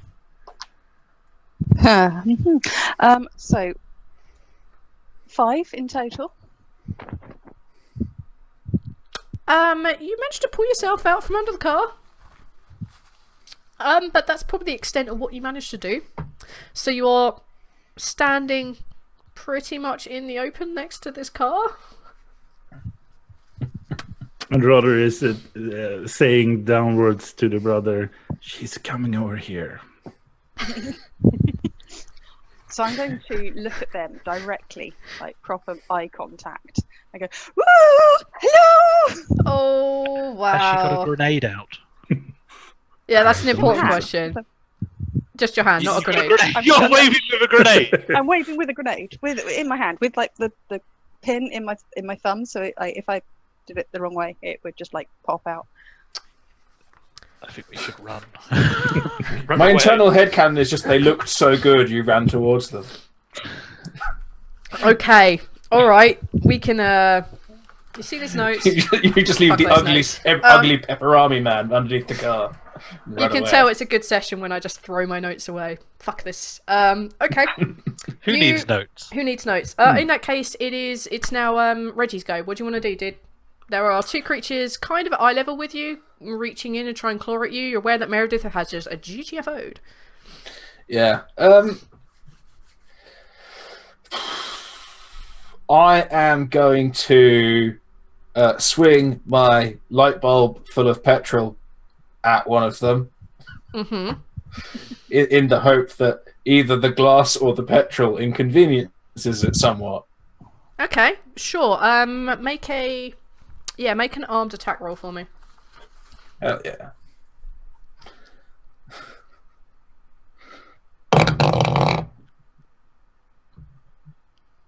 $11. Do you know what? It is close enough. You'll smash it across its arm, and the fluid kind of goes up into its eyes and its face. Roll a d8 for me, and plus your explosives. It's not going to explode. It's not a Michael Bay film. It's not going to explode, but smash it in. I've rolled maximum. What's my explosives? It's 12 damage. Alright, essentially you just smash this glass into, like, the top of its arm. And you see that you managed to cut something pretty vital in its systems. And you see this very dark, kind of, like, very congealed reddish blood just kind of, like, spill from the cuts. You're just, like, spreading and spraying, and you get a nice, like, a face full of, like, red mist. Yeah, that one you've managed to kill. There is the other one. I'm going to say, for the sake of brevity, that the other one is covered in in gasoline. It's covered in gas. Yeah. Okay. Nice. You've killed one. There are 2 left. And the big dude at the top of the thing. All right. The one next to the one that's now covered in gasoline. We'll go with that guy. It runs around the side of the vehicle because it's like, oh, holy crap, I'm covered in gasoline. It runs around the side of the vehicle and it sees this woman standing there waving an object in her hand, looking at like 2 really rather attractive looking beings. And it looks between the 2 and the one and decides that it can probably eat the one a lot easier. And it will dive at you. No, it won't. This thing basically dives for you, and without you even moving, it just lands at your feet. That's that one's go. The one on the top with the green beetle. Oh, fudge mite, don't you dare. It's going to fall over and kill itself. You guys become aware that you suddenly hear this loud thump. And as the 2 of you looking sort of at the pyramid area, you can see this green beetle has been flipped over. It's now beginning to bounce and roll down this pyramid. And it's heading, let's say, straight for your 2 companions. Yeah, so that's what that big guy on the top is doing. The other one is laying at your feet. You 2 who can see, and those of you who can now hear, you probably don't have long, let's say meta-wise, around before it's going to crash into those double cars, under which you have Reggie hiding. He's only a rotter. Let's go to Peter. What do you want to do, dude? There is one laying at the ground, sort of in front of you, and, well, actually not right in front of you, but at least in front of Meredith, and you can see this big green car rolling down the pyramid thing, and you see the kind of, the particularly big shadowy creature at the top, like, basically arms, like, crouched down in front of it, as it's kind of had this exertion of rocking this beetle down the pyramid. He's been rocking the beetle too hard. It's rocking, don't come knocking. Yep. What do you want to do? Meredith is still standing up, yeah? Gotta run over to her and shoot the creature behind her. And then try and grab her and pull her back to the tree. So you basically want to run over, shoot the creature in front of her, grab her, While and then run running back. as well. Yeah. Okay, take an attack roll, but this is going to be quite difficult because you're running. And she is standing there. Yeah. So, I know. under a 10, you shoot her. You are running. You're aware of this. You are running towards her. This ground is not even in any way, shape, or form. It's full of cracks. There are plants growing up through it. It's very not good safe. I rolled a crit then. Fuck mine. Alright, roll me some damage.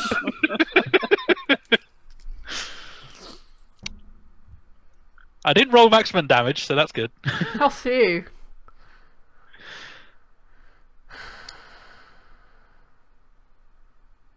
That's still 13 damage though. Alright, as you run towards her, you pull out your pistol. How do you shoot this thing? Give me some flavor text, dude. Where are you aiming? Just kind of, you know in Wanted when they kind of bend the bullet and kind of flick it and everything, a bit like that. Just kind of.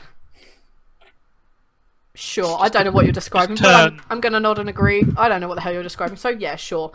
You run over, you grab her. Meredith, are you happy to go with? I don't think I've got much of a choice. You do not. And you two, you basically grab her, you both take a couple of steps, and that's where I'm going to leave you two for the moment. Okay.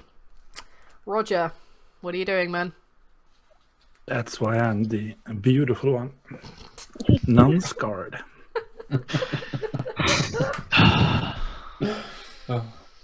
What's this So, most attractive brother doing? sitting back and waiting for the pin to drop. So taking cover behind a tree. Okay.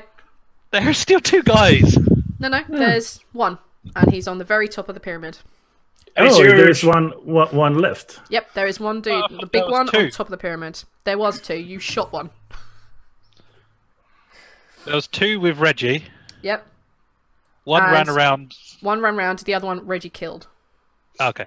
Yeah. So there's one So- particularly big one on the top of the pile that knocks the beetle down. I'll try to, as kind of crouch, sitting down, take an aim and shoot at the top one. Okay. You drop to one knee. You take aim. Go for it. Yeah. Take an attack roll. Make it slightly easier because you have time to do this. You've seen this happen. You're like, yeah, I've got this. Yeah, I got this. With an 8, that's 14. Sure. Roll me some damage, Skag.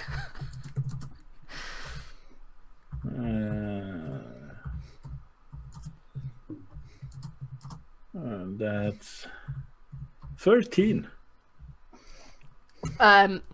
It's your choice. Do you do it full auto, semi-auto, single shot? How do you want to kill it? I want to, looking at the not really as good-looking brother running off to save the person in the openness, kind of look over and pointing up towards the one on top and taking one shot. Are you even bothering to look at it? I kind of pointing and shooting. I have already kind of aimed it in. Yeah, so essentially you've aimed it in and you just look at your brother and point and pull the trigger and then boom. Mm-hmm. Points for style, my friend. Good thing I'm looking the other opposite way, so I can't really see it. No, I'm going to say that the force of his charisma makes you both look around and you see he's not even looking, he just fires. Yes, that's what's going to happen because it's kind of funny. All right, Meredith, what do you want to do? Okay, I'm going to struggle free of this beautiful bastard down here, and grab one of the tyres that's kind of been left around these guys. And knowing that Reggie is still under the car, what I'm going to do is I'm going to use one of my legendary points to throw it underneath the car and knock him out the other end. So, like bowling, but with Reggie's fragile elder self. Okay. He's going to get hit by a car otherwise. I'm going to be brutally honest. Hitting someone with a tyre doesn't necessarily make them move. But I'm going to say your legendary points will allow you to say that some of the fluid, some of this this petrol that he used to smash against the creature has basically like leaked underneath him and made a bit like an oil slick combining with kind of like the dust on the ground and then the kind of all the sand stuff. So He's well lubricated to go flying out the end of this car. Should you attempt to do that? It's going to be really difficult because you're still only hitting him with a tire. A very It's old better tire. than a car. It's better than a car. All right. It's going to be really difficult. I'm going to say you need at least 15 Right then. with +2 because you're using your legendary point, and it's kind of funny. This is terrible. Right, so I am rolling. Armed. Like, what the hell do you roll? I don't know. Armed. I don't know. Let's go armed. Right, so, Why not? okay, so 14 plus. Oh, sorry, dude. 13 in total. Roll me a d4. 3. Not cool. Reggie, you Don't look receive cool. 3 points of unmitigated damage to Ow. the head. Ooh. It really freaking hurts, but you do slide a couple of feet towards being out of this car. You don't move enough. You're still under the car, but you're a little bit safer than you were.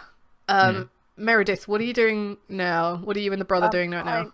I'm now screaming at him to like move. You need to roll, man, roll. Stop, drop, and roll. You're covered in flight fluid. Would have been nice if you'd done it before hitting me in the fucking head. All right, Reggie. What are you Someone doing? could have told me. Reggie, what are you doing? I'm going to continue to roll. I am going to roll until I fall off this road. All right, roll a dexterity for me. Roll dexterity for me. Oh, you can tell this is another one of his strong suits. For fuck's sake. You rolled a 1, right? Yep, that's a 4.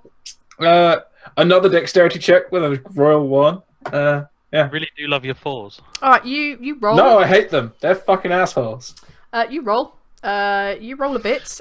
You are not under the car anymore, but you basically haven't gotten away from the car.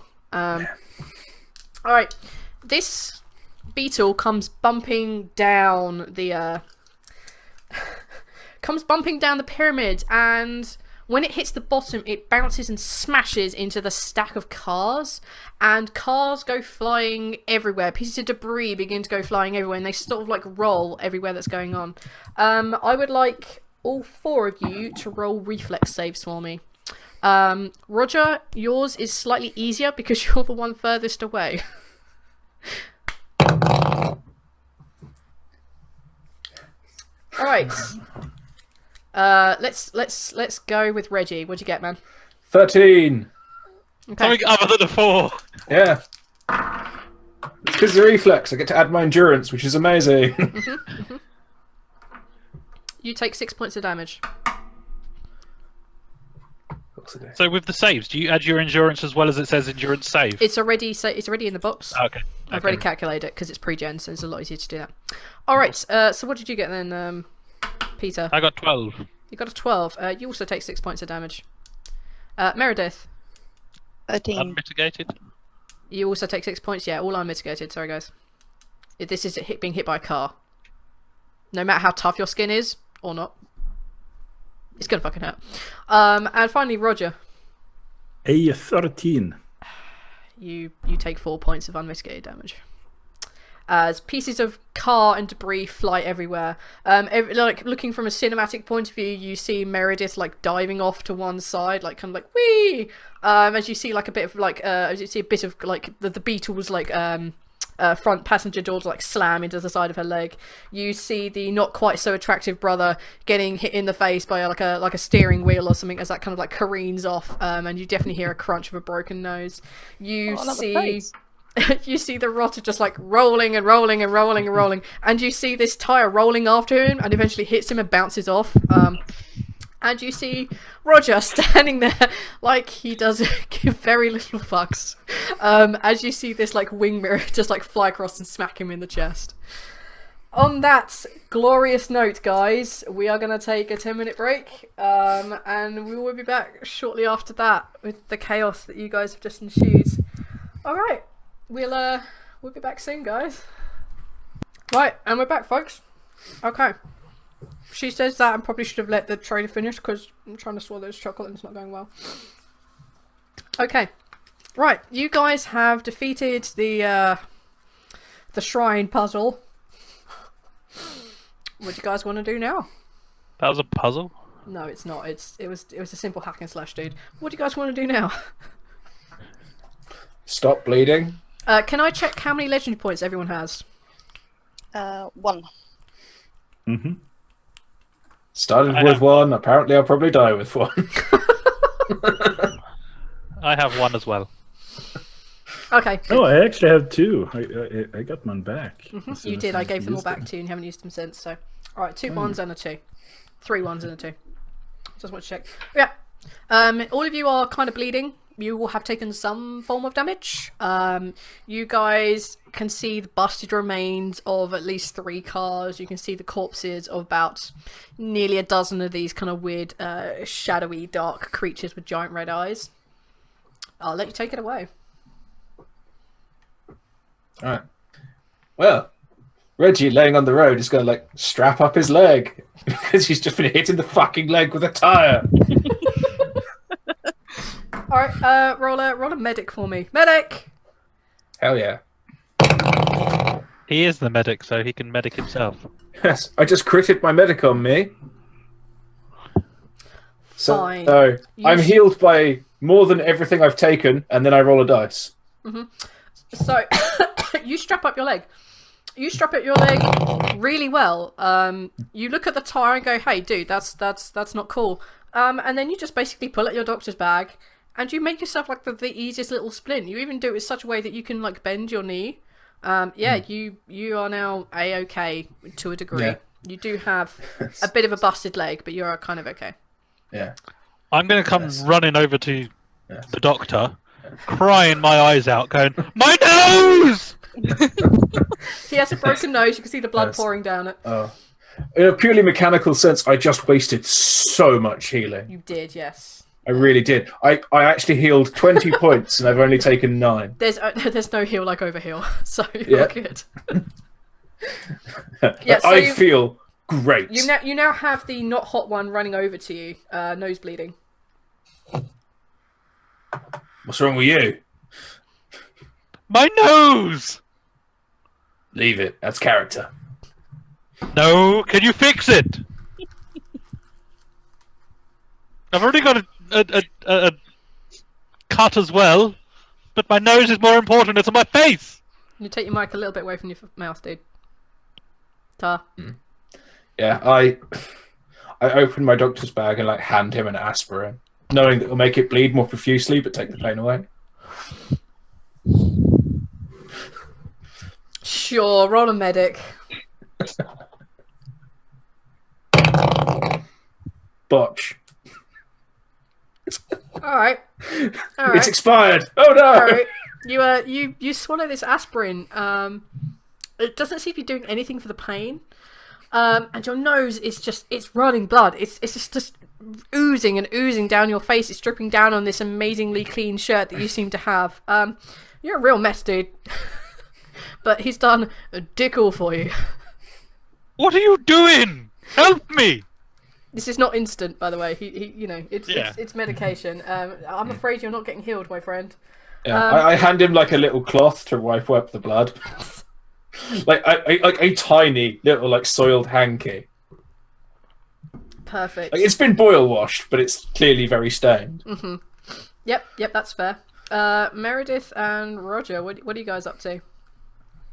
So I am basically walking over and looking at this fiasco and making a small sigh.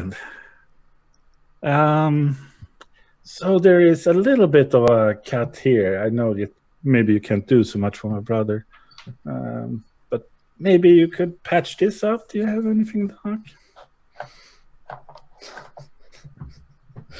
Sure, I do, big guy.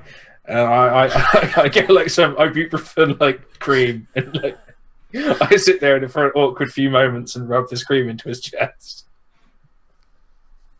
Amazing.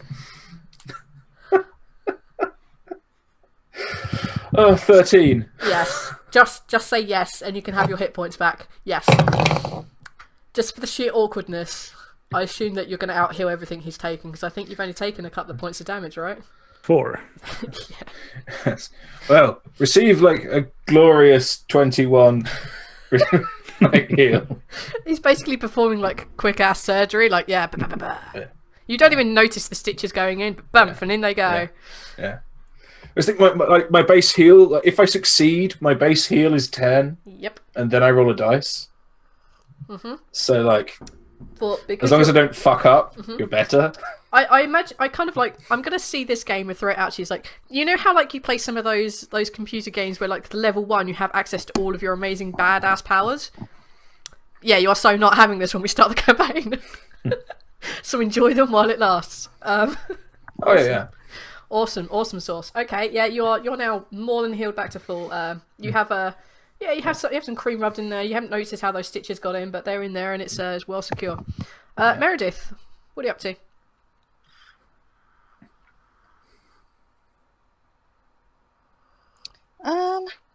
Okay, so I'm going to take some of my my wires that I had earlier, and I'm going to kind of hand them to Reggie and go, "Can you create me some cool stitches for this side of my face with these?" I'll tell you what. I'm going to say that's a craft check, but if you succeed on a 14, yes. If I succeed on a 14, you. That's literally impossible. Oh, okay.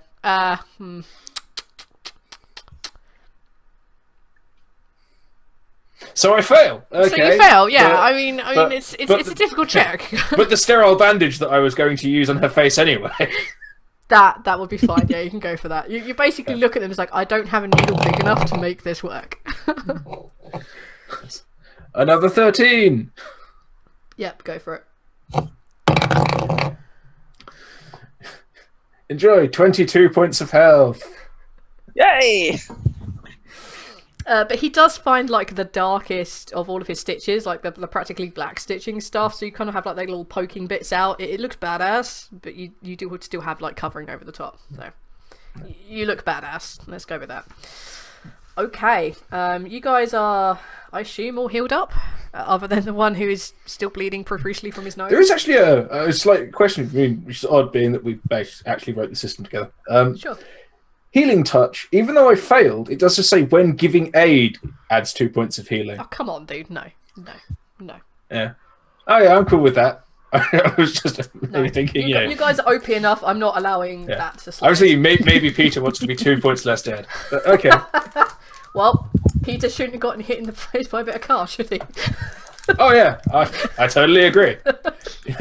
On doctor's advice, I don't get hit by cars. I rolled a 9. I could have got 2 rolls better than that. That's it. Yeah. Well, sucks to be you. Right. You can't have actually hit shit. You can't actually, your brother hit shit like a boss. Right. Hey, I killed a few. You guys are now all healed up except the dude bleeding profusely from his nose. So carry on. Right, let's go. So, Doc, whatever you're wearing as a cologne, do not tinker with it anymore.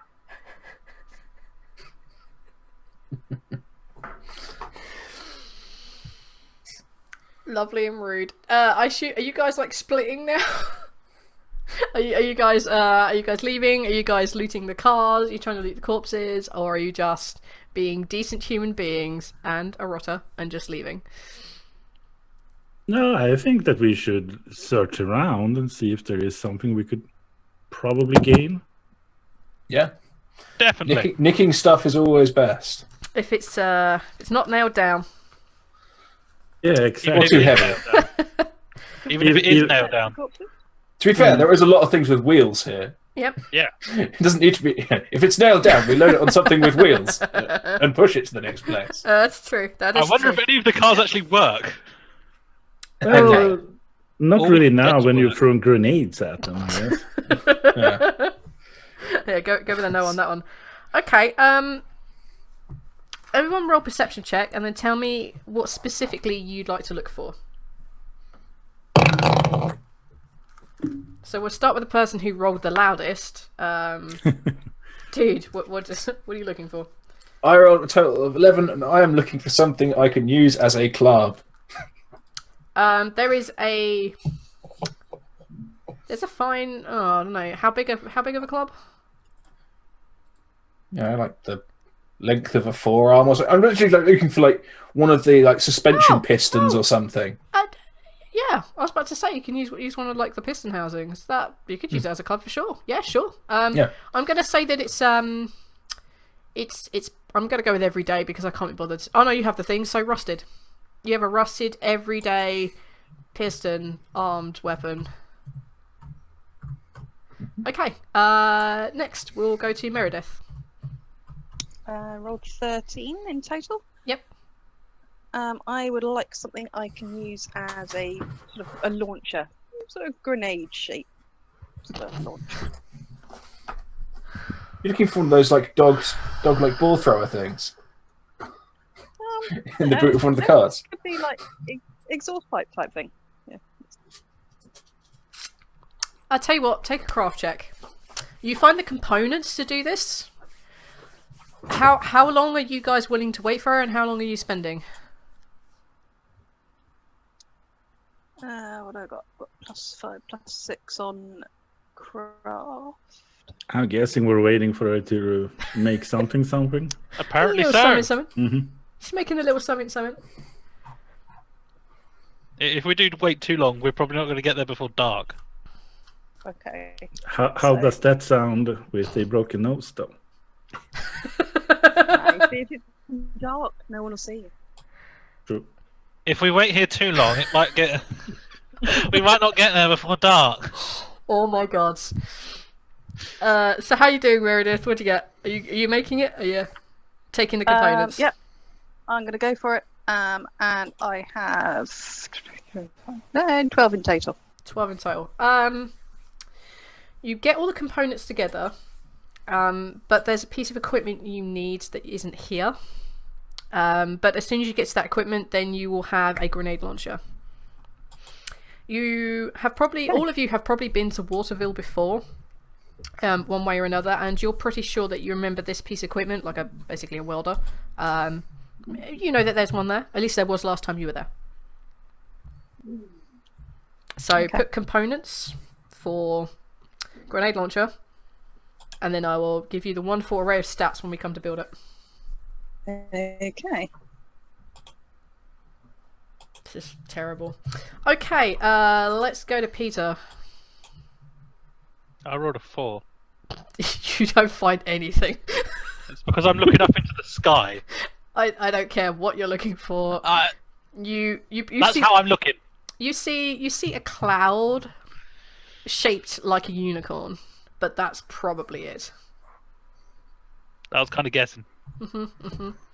All right, to the other brother. Was there anything you're looking for in particular? Probably something of cloth, something to wear. That's always good. Looking for something to wear. Okay, what did Or you... rags, or anything. Okay. That'll be a whooping 8. I was literally about to say, you're finding clothes in a pile of cars. 8 is probably going to be your check.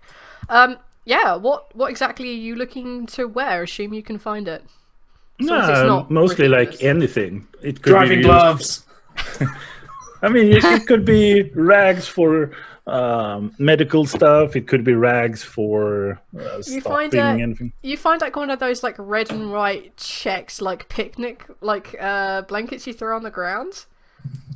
Yeah, you can find one of those, and you can find 2 pairs of shorts and a hat. Oh, the hat can be whatever you like. I want it to be slightly greater quality than Reggie's.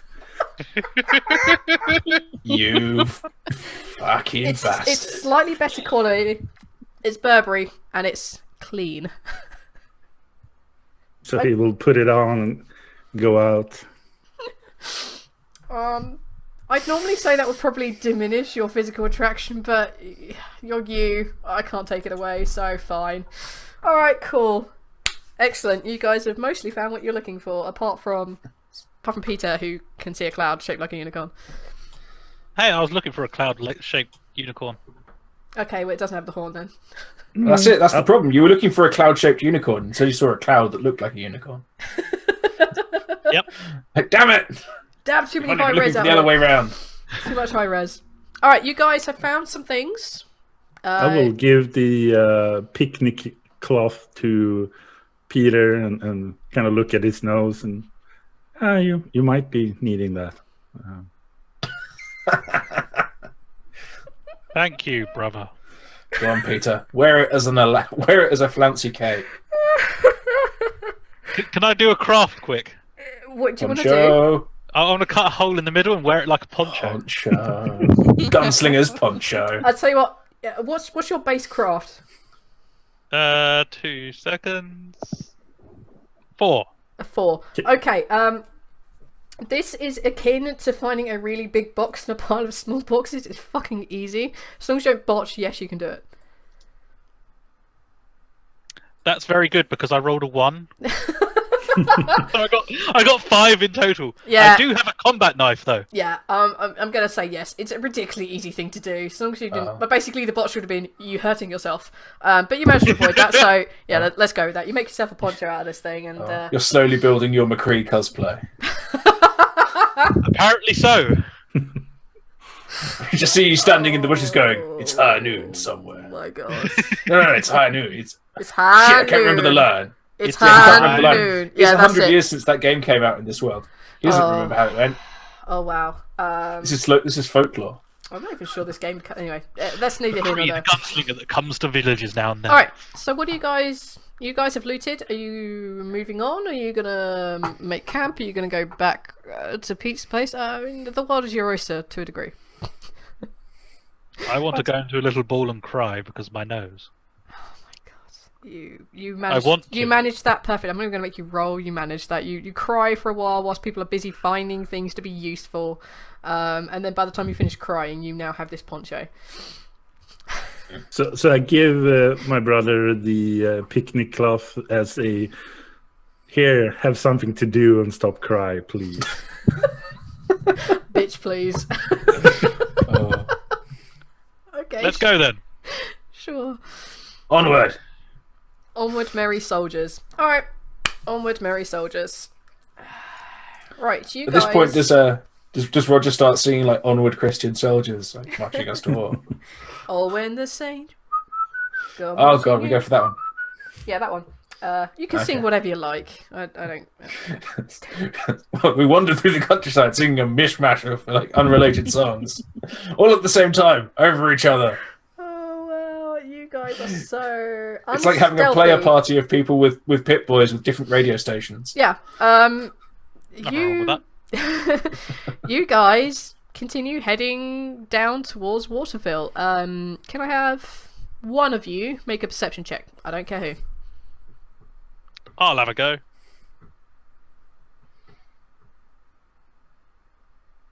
I'm looking at the sky still because I botched.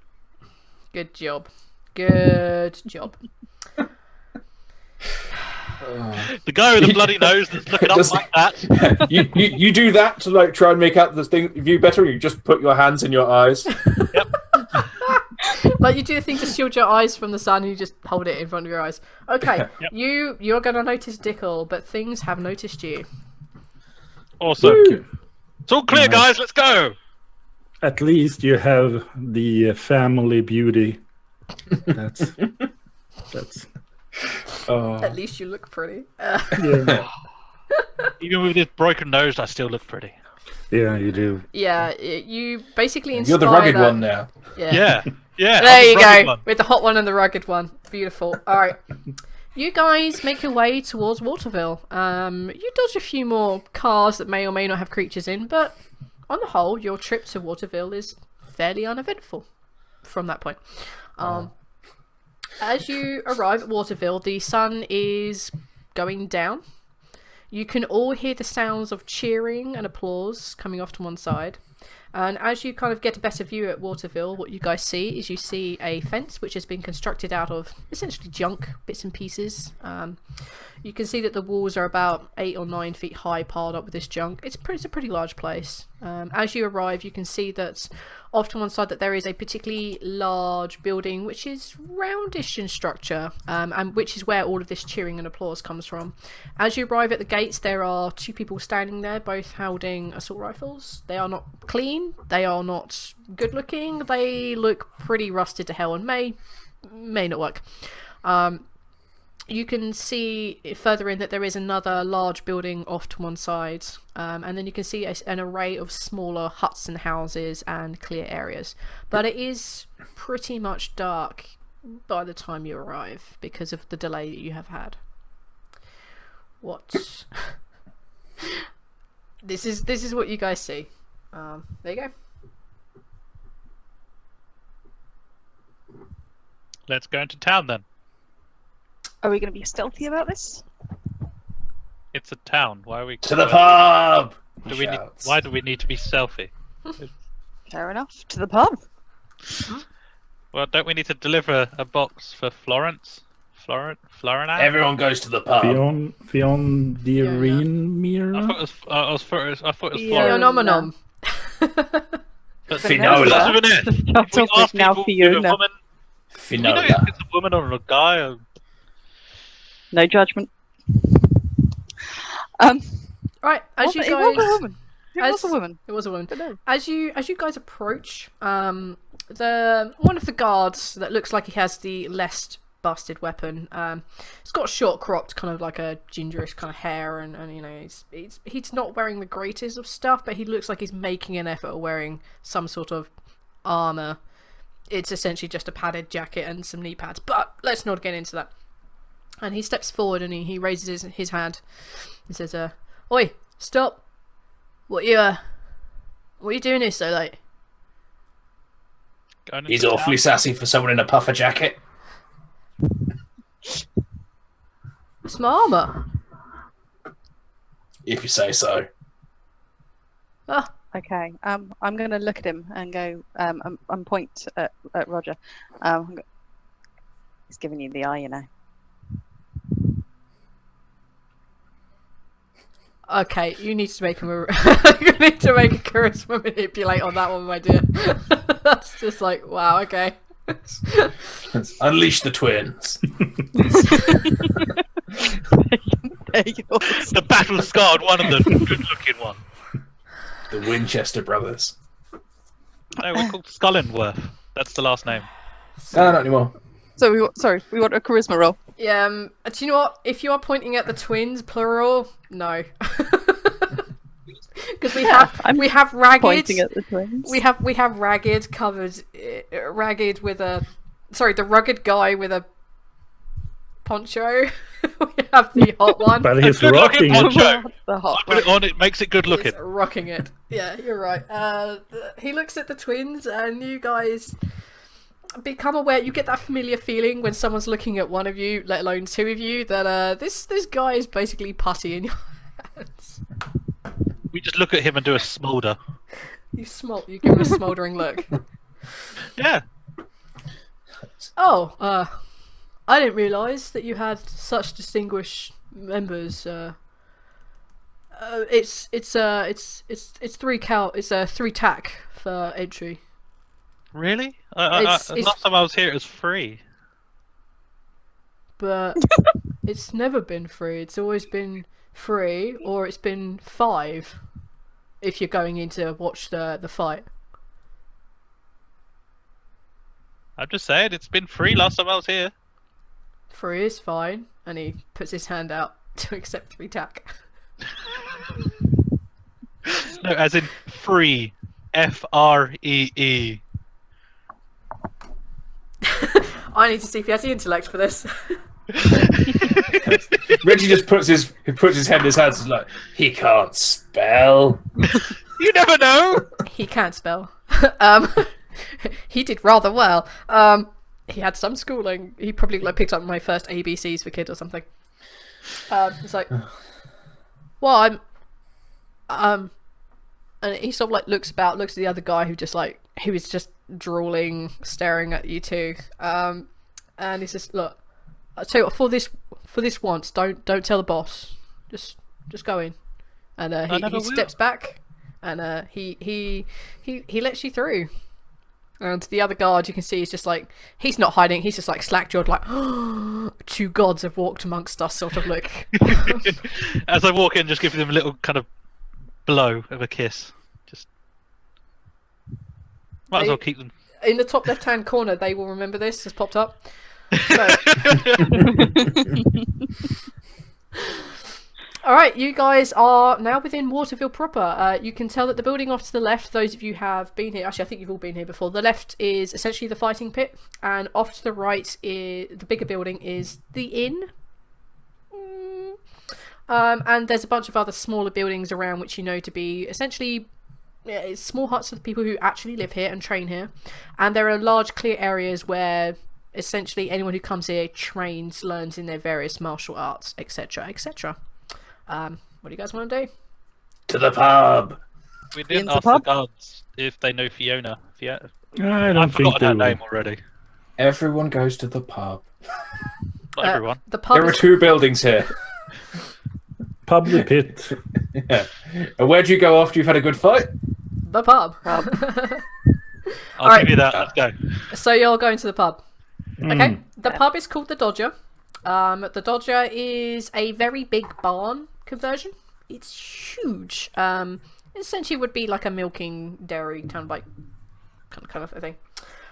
You go in there and you see there are very few patrons. You can hear most of the noise coming from the fighting pit behind you. There is a rotter working behind the bar. Her skin is mostly slawn off. You know, it's kind of, especially one side of her face, you can see kind of the muscular work underneath.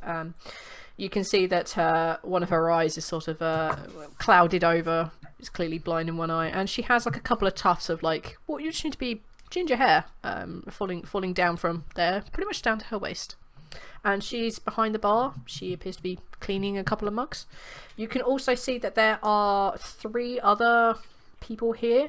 One of them is a ginormous dude who appears to be in the similar vein to Arthur that you met earlier. Particularly good big guy at post-gen. And you can see 2 smaller humans. You can see a woman with short cropped dark hair, and she is covered in tattoos and piercings. And you can see that there is a young, fairly good looking guy sitting there also. What do you guys want to do? As we walk in, I'm just going to nudge Reg and go, "There's one for you behind the bar." Cool, what a hottie. I wouldn't say that, but for you, maybe. I could rub some muscles with that. That's disgusting. Carry on. Have you got muscles left? Yeah, you can see them just there and there. TMI. So whose round is it? Yours. Apparently so. Okay. Okay. I go up to the bar. The You have to ask. The rugged one is going up to the bar. What are the rest of you guys doing? Lusting over the barmaid. Oh, okay. Good to know. I'm gonna sidle up to the big guy. Okay. And Roger?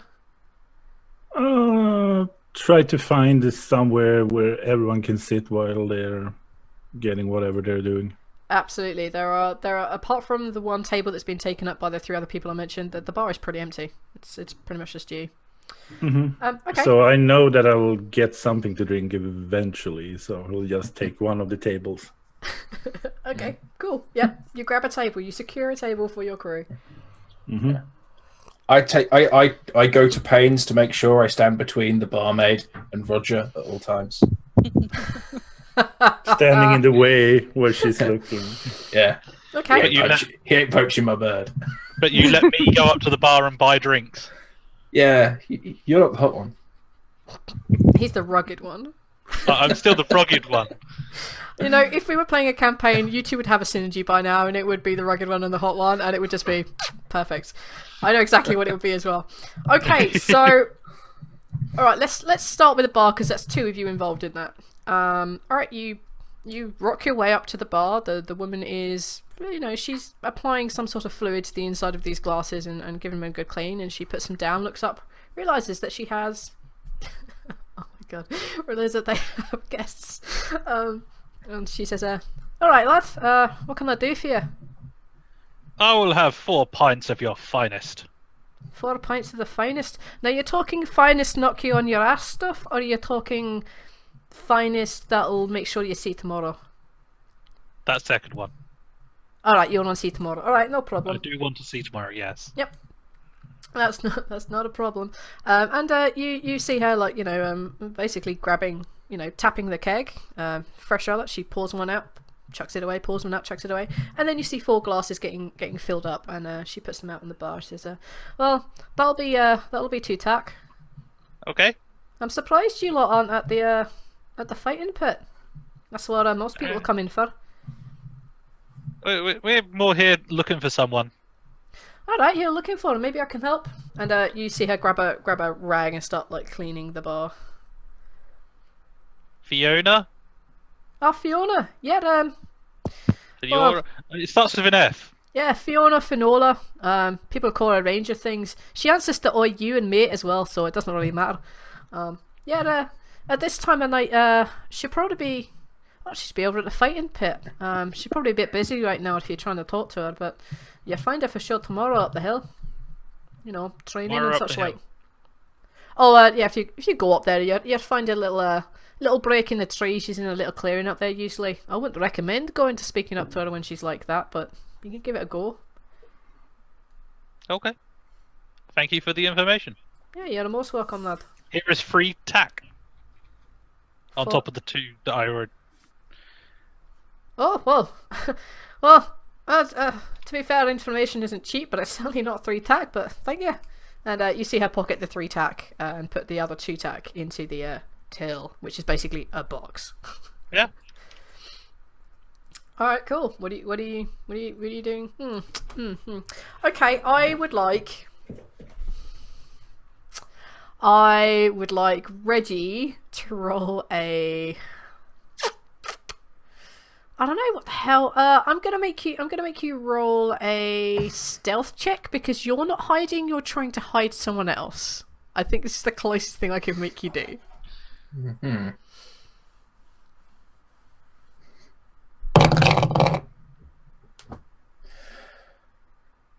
Eight.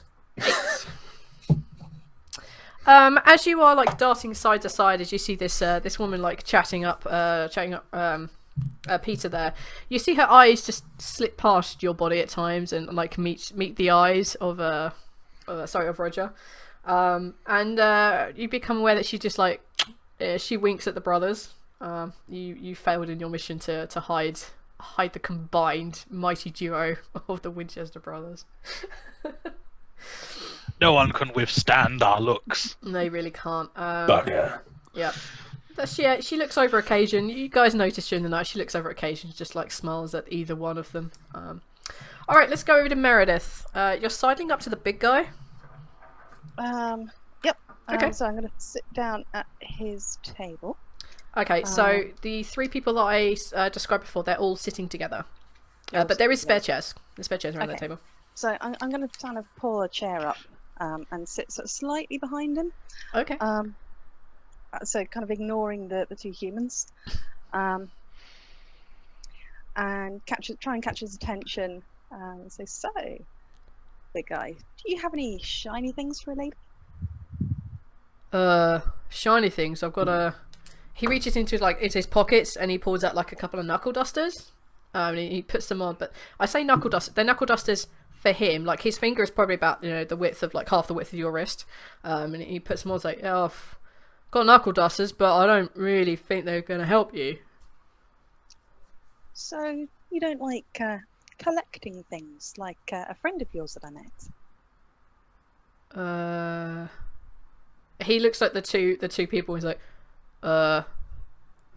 Stace, do you like shiny things? And she's like, points to her face. She's clearly covered in all these piercings. She's like, well, yeah, of course I do. I mean, well, I don't know her. Who the fuck are you? Okay.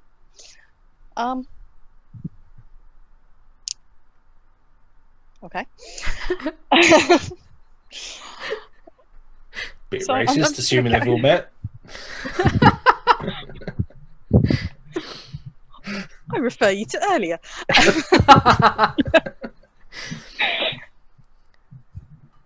I'm going to carry on with this. Okay, go, you carry on. I'm just jumping feet first. I'm going to completely ignore her. She just doesn't exist. I'm going to carry on. So you don't like collect, have any wires or anything you want to exchange? Oh, you one of those techno freaks? Not so much a freak, but yeah. Well, I don't know. Ari, you're into that sort of thing, and you see the guy who responds to Harry just like leaning sort of like next to you. He's like, well, I have technology. I mean, it's sort of my stick if you're looking for something. So yeah, I'm looking for something quite specific. I've got some, should we call them components? And I need one extra piece. And if you help me, then maybe I'll let you play with it. Roll a manipulate charisma for me.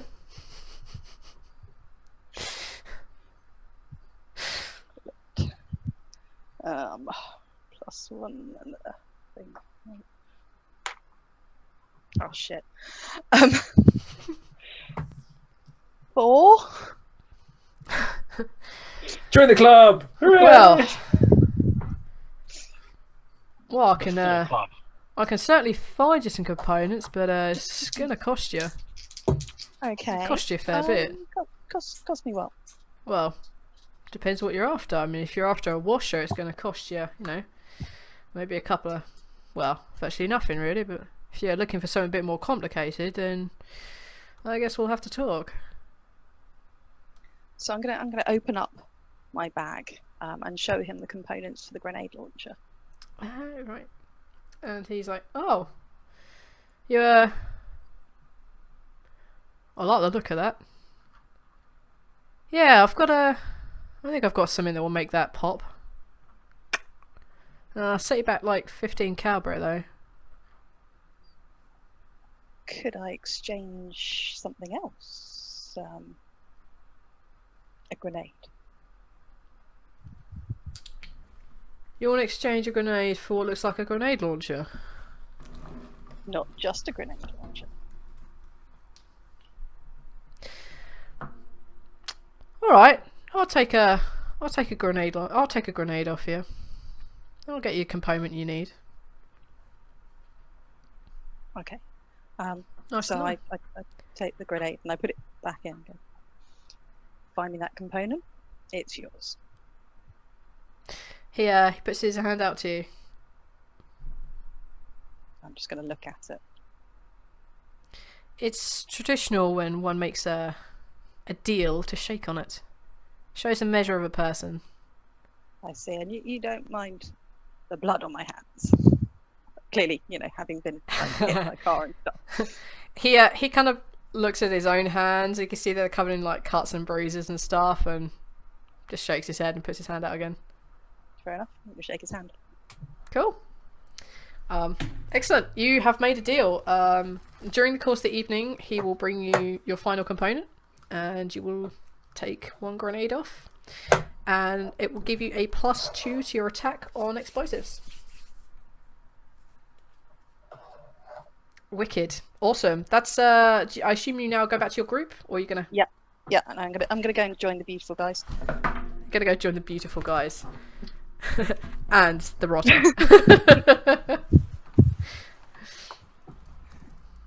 Okay. You guys are all back together. Is there anything you guys wish to do this evening? I believe it's called drinking. Drinking, get very drunk. Drinking, or should we go and find this woman? Well, I've who already found appears out where to she be is. Fighting. Yeah, she's either in the fighting pits or up the hill doing the martial arts stuff, but that'll be tomorrow. Do we not want Everyone to wait for her goes after? to the pub. if we stay in the pub long enough, everyone we need to talk to will come to us. I have learnt this. There are 142 years of life. Back in my day, when it was black and white outside. My days.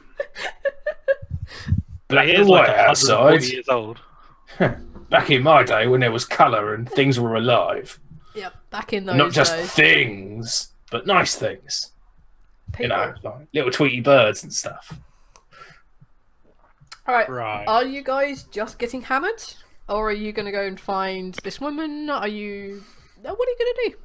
What do you want to do right now? Well, we could have these one drinks that I bought and then go and find her at the fighting pits. Saves waiting until sounds good. tomorrow. Yeah, you've got to pay to get in. You might. But... Pay? Exactly. What is Tell you it? what, why don't you just give me your money? No, Since you never fucking use it, I just did. pricks. Alright, Beautiful I prince. literally bought a round of drinks for everyone. wow. I Okay. make absolutely sure to gulp down that one before you take it back. Like, no takesy backsies. No backseat. Just called you and your brother pricks. I'm definitely going to drink this drink quickly. Okay,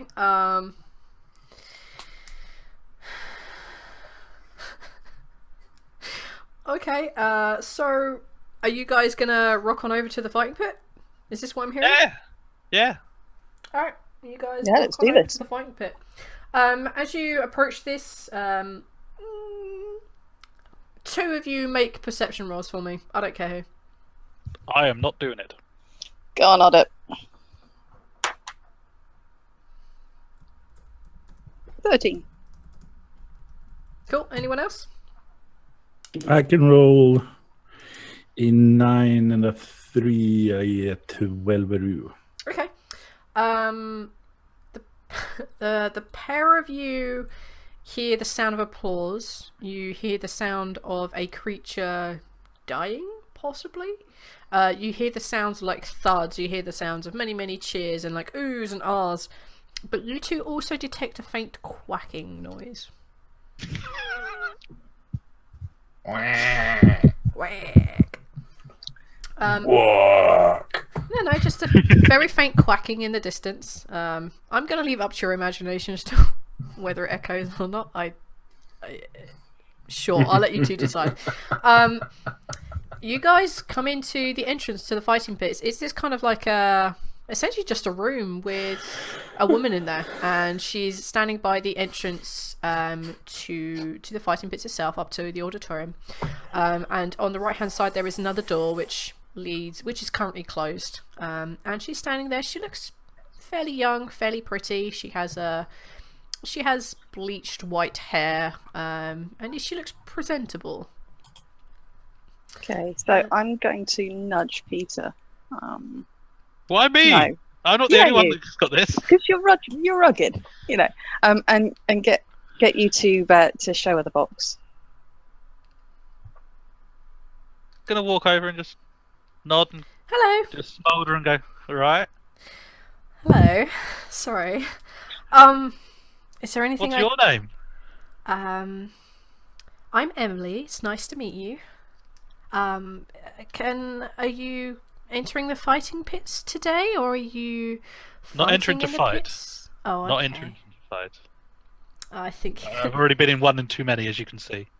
Oh, but it just makes you look rugged, and she kind of like boffs the side of your face with her hand.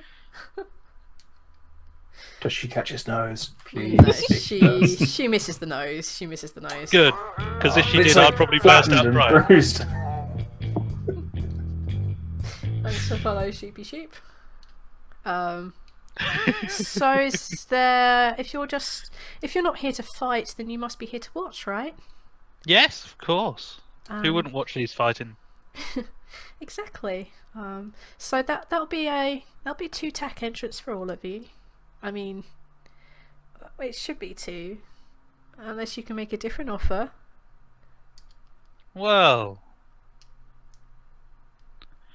if we're all in for free, we could go somewhere else. Me and you? Somewhere else? Of course. Well, I plan on getting off at midnight. Sounds good to me. You will. Now get out of the way. You'll get off in multiple ways. Oh man! And with that, your group rudely enters the. Well, at least one of you stroll past this poor young woman and enter the auditorium. The rest of you. I have to rephrase how I do this. Are the rest of you following him in, or are you more casually strolling in afterwards? I'll give her a peck on the cheek and then enter. I think that I'll lean in and say that I'm sorry for the old one. He is not really right in the head. That's okay. I mean, we have to give some of them a little bit of allowance. I mean, with people like you here, it's very easy to forgive. And she come on! gives him a wink. You're already in there, dude. I'll have none of those shenanigans. I'm pretty sure he's waiting for us, though. Yeah, I stormed in to turn around, come on! No, like when kids stand outside the sweet shop for a few minutes after after the parents already started walking to the next shop. Yeah, he is kind of persistent. So, see you later. Oh, for God's sake, not both of you. I'm going to make the most of the good situation and just walk straight in. Okay, good. At least Meredith gets it. So, all of you walk in. Excellent. Mm-hmm.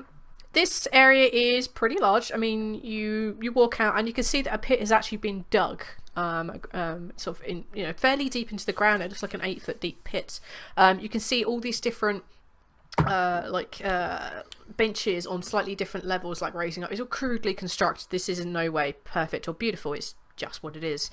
You can see lots of people sitting around, of all the three various races that here. You can see a couple of post-gens off to one side.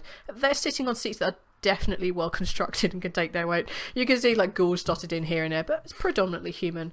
And they're all waving and cheering and applauding and stuff. As you see, looking down into the pit, you can see this large kind of badger type creature with elongated paws, which kind of looks like it's been partially burnt in places, but it's definitely dead. It's been grabbed by the tail and pulled off by 2 or 3 humans. Some of them are bleeding profusely, some of them not so much, but they are grabbed and they are walked off. And you can see this monumentally huge woman walking in. You can tell immediately she's a post-gen. She's one of those soldiers that have been affected, through genetics and drugs and such like. She's huge. She's standing nearly 9 feet tall. She is a monolith of a woman. She has biceps the size of people, that kind of thing. She's huge. And she walks out. She raises both her arms and she's gestures to everyone to shut the fuck up, and everyone quietens down, and she announces that welcome all of you to the final fight of the night, and you just hear this huge applause going off, and she says, and so for the final fight this evening, we'll be pitting man and man against duck, and the audience just goes deathly quiet, oh my god, did you just hear that? Did you just really hear what's going on? She's like, I know these people have signed waivers. They've assured their loved ones that when they die they will have some sort of recompense, but enough of me, may the fight continue. And you see lots of applause. She casually walks over to the side of the arena, puts her hands up and pulls herself up and over, and where she walks people move, and she sits down.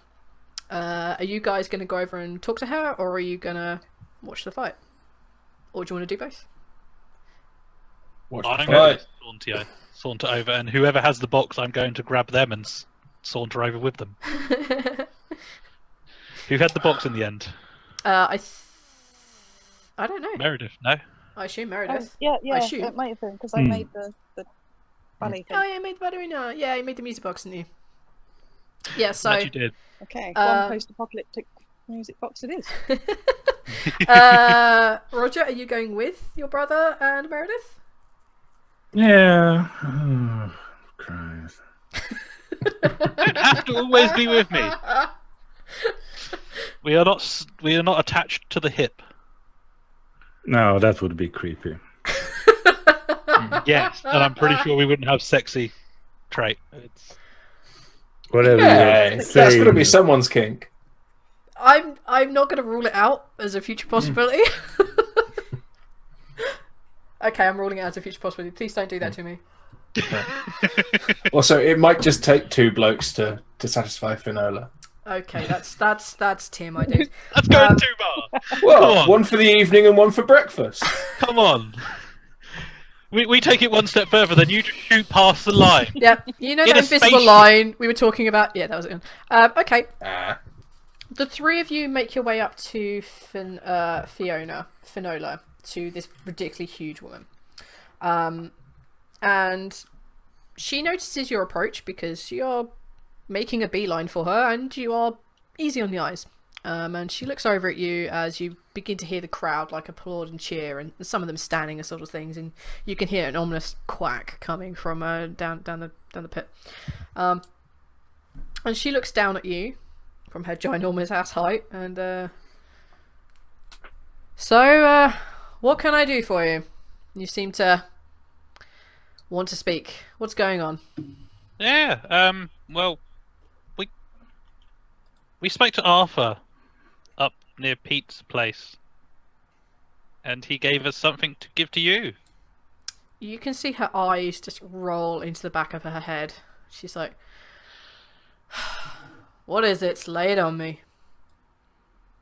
Go on, Okay, so Meredith. I'm going to ceremoniously present her with the post-apocalyptic spoon ballerina music box and sort of a flourish. Do you open the box or just hand it to her? I'm going to open it so she gets the full like music playing action. As like 4 spoons get hit, the extent of the music box. Ding, ding, ding, ding, ding, ding. Tink, tink, tink, tink. As you present her this music box, like the little tinkle of sound draws her attention. She's no longer rolling her eyes. She's actually looking down intently at you and this box. And she says, gift from Arthur. This is a step above Arthur's normal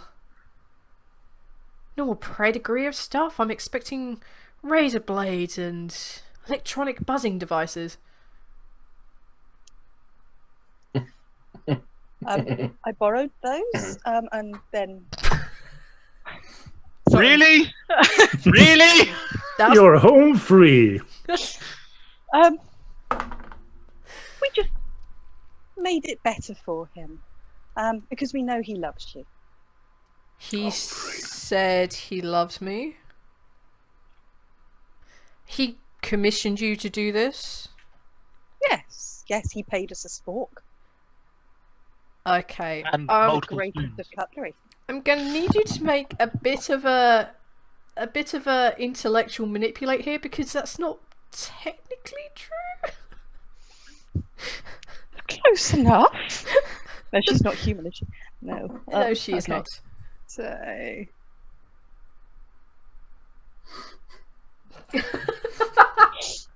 Fuck mine. I'll work this one out. 12. She'll buy the lie. We've got a spoonicorn. Oh my gosh. No, it's ballerina with a. Okay. No, that's a spoonicorn. That is a spoonicorn. Yes, it is. Oh, that. I have Thirsty covered on my Zoom, so I can just see the 3 of you except Thirsty. See, no one likes looking at that mug. Yep. I did say I was going to cover one of you. I just didn't tell you who. So I have to look to my other screen to see Thirsty. Sorry, Truth That's Bro. She looks down at this, and you see her smiling a bit, as if like this kind of like hardened expression that she's had kind of softens a bit, and you kind of see like the kind of like, oh, maybe look about her face. And she takes the box very cleverly, very gently, very delicately in her ginormous hands, and she closes it down, opens it back up, and she hears like the ting ting ting ting. As she opens and closes it, she's like, "Oh, well, thank you very much. He probably forgot to pay you, didn't he?" I see. Apparently so. Normally he gives the things and people just do it terrified. I don't normally keep the objects, but this is rather sweet. I'll find recompense for you. I'll make sure you have somewhere to stay for the evening, and drinks are on me for the night. Carry on about your day. And she kind of dismisses you and intensely begins to watch the fight, unless you guys want to ask her anything else. Weren't we looking for someone? Wasn't this whole thing looking for someone? Not her, though. No. No, not her. Oh. We were looking Pete's for friend. Pete's Oh. wife and Pete's. Oh yeah, Pete's wife. children. Wife. Just the wife. Just the wife. The wife. See, I remembered the box and giving that over, but not anything else until just then. You actually forgot that the point of this game is in the title. The title of this true. game being Pete's favour. Yeah. Biggest thing on the screen, basically. Biggest letters. We like I that thought that was Andy's forehead.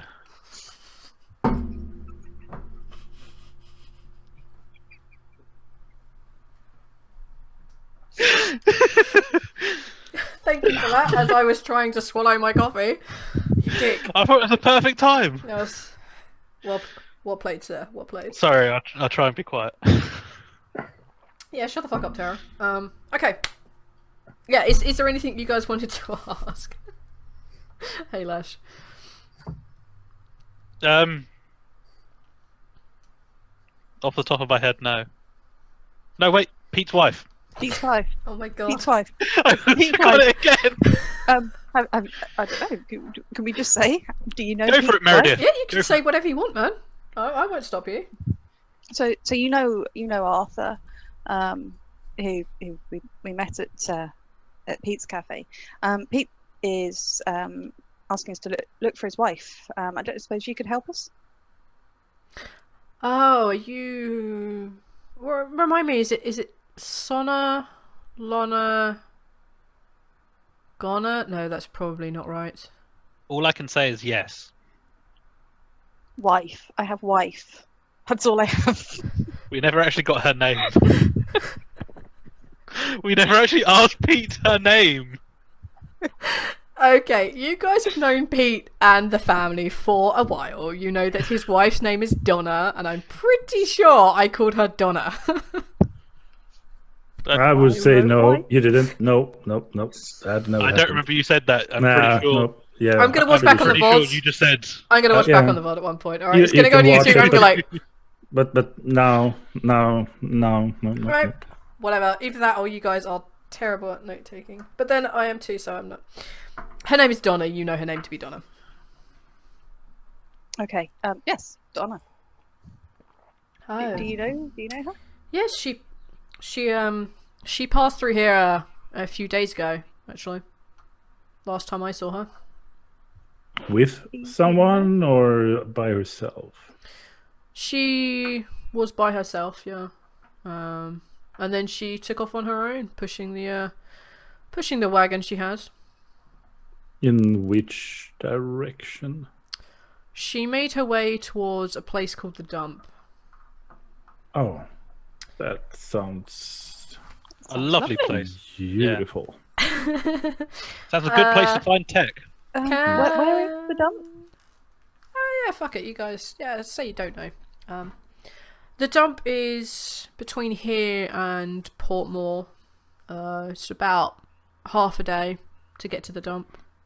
She was going there to acquire, I think the word she used was broken refrigerators. I think. It doesn't mean anything to me, but Always need the broken refrigerator for sure. Well, thank you for the information. I No. think that is all. You're Enjoy the most fight. welcome. Hopefully the duck wins fast. Yes, one can only hope that the duck wins far quicker. Actually, if you look, I think the humans may be surprising. And if you guys look over, and I know that, oh my gosh, Reggie has been watching the fights. You can tell that these 4 humans, 2 of them are toasted. They are beyond life. They're dead. Fire-breathing duck. Not a fire-breathing duck. They are just dead. They are dead, dead, dead. One of them is turned into a fine, mushy paste. The other one is just kind of ripped in half. And you can see like the kind of like the life leaving from his eyes. The other 2 seem to have perched themselves on one on the back of this duck, and seems to be attacking it with kind of what's like we were told to be like a barrier, like a traffic barrier between two opposing lanes. It's very sharp, just plunging it over and over again into the back of this duck, and you can see another person sitting on the bill of the duck, just like ramming its fist into those kind of little nostril holes that it's having, and it's really going for it. But the duck seems to be, well, let's be honest, winning. And as you guys look over, you see this person sitting on the bill just like flying off into the air and landing somewhere in the audience with a bit of a thud. Does not look too well. Is there anything you guys want to do? Out the way! I'm a doctor! Oh my god. Don't trust him! He'll give you stuff that makes you bleed more. I'm gonna go and like grab the guy who's just been thrown into the audience. Okay. Is he bereft of life? Take a medic check for me.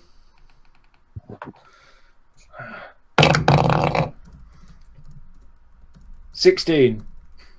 He's not bereft of life. He's just about Damn it, hanging I in was there. going to loot his ass. Oh well. I was going to loot him Phrasing. so hard. Phrasing. Yeah, well, you know, he just Phrasing. landed on his face on like things. I don't think anything on his top half's going to be any worth anything. But yeah, okay. I am going to heal him up in the hope that he will be, you know, appreciative of this. Probably not. Give it a go. You can perform a medic check on him. 15. Yes, go for it. Roll me some heals. Roll me dem heals. 22. Yes, 22 heals. As this guy lands, you can see that there's he's definitely cracked his skull and a few of his ribs are cracked as well. You go through your doctor's bag, you basically pull out some bandaging, and it's going to take a while to do this. Are you willing to spend the time? Yeah. Okay. It takes you a good 20-30 minutes to get this guy bandaged up and feeling right, but you manage it. He's definitely going to have a concussion. His fighting days may be long beyond him, and there's nothing you can do for his little toe. That's gone. Yeah. Is he conscious? He is, yes. Fuck. Are you attempting to rob this guy? Well, no. I was going to say you're fighting with days are basically behind you. I'll help myself to your weapons. You don't need them anymore as payment. Okay. You can do that if you want.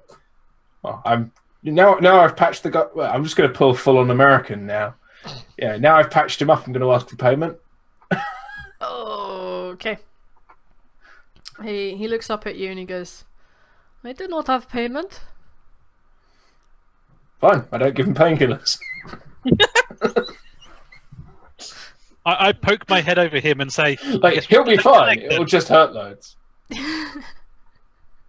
Alright, you leave this guy a broken, beaten man. The duck. Duck man. I'm pretty sure the duck wins. Believe it or not, the duck nails him unbelievably. The duck basically eats this guy in a single swallow, and as a nice like trained whistle sound, the duck just kind of like stops still, turns around, and then waddles back into whatever hell it came from. And the crowd cheer, money is exchanged, the man is healed up but given no painkillers, and you see Fiona, Finola, or you essentially walking back into the rest of the camp. It's just the four of you as you finish tending to this guy. What you want to do? Go to the inn and sleep and drink until we drink as much until I pass out. That's what I'm going to do anyway. Okay, that sounds fair.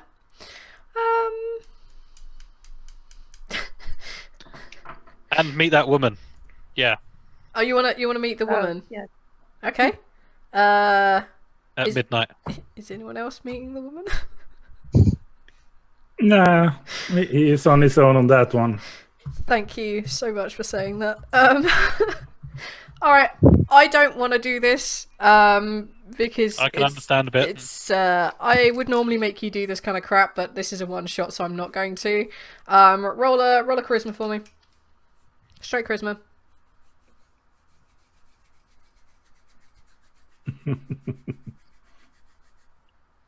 That is a 13. Okay.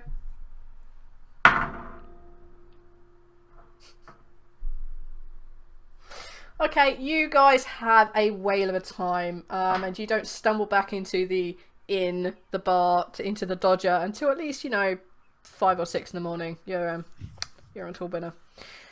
All right, the rest of you just drinking and boozing the night away. Mm-hmm. Well, there is free drinks and free bed, so. There is indeed, yes. Yeah.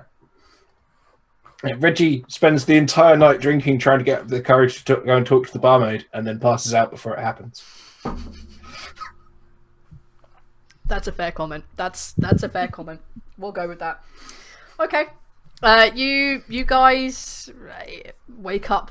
Some of you happy, some of you hungover, some of you just refreshed. You guys wake up in the morning. Let's say it's a crack of dawn. We'll say about 7:30 or something like that. Why is it so fucking early? I have no clue what you're talking about. I'm amazing. You have had a whale You're of a night. bastard. I throw something at him. I have probably no idea am. what it is. F you, asshole! In the way of all those overly cheerful people after a long night of drinking.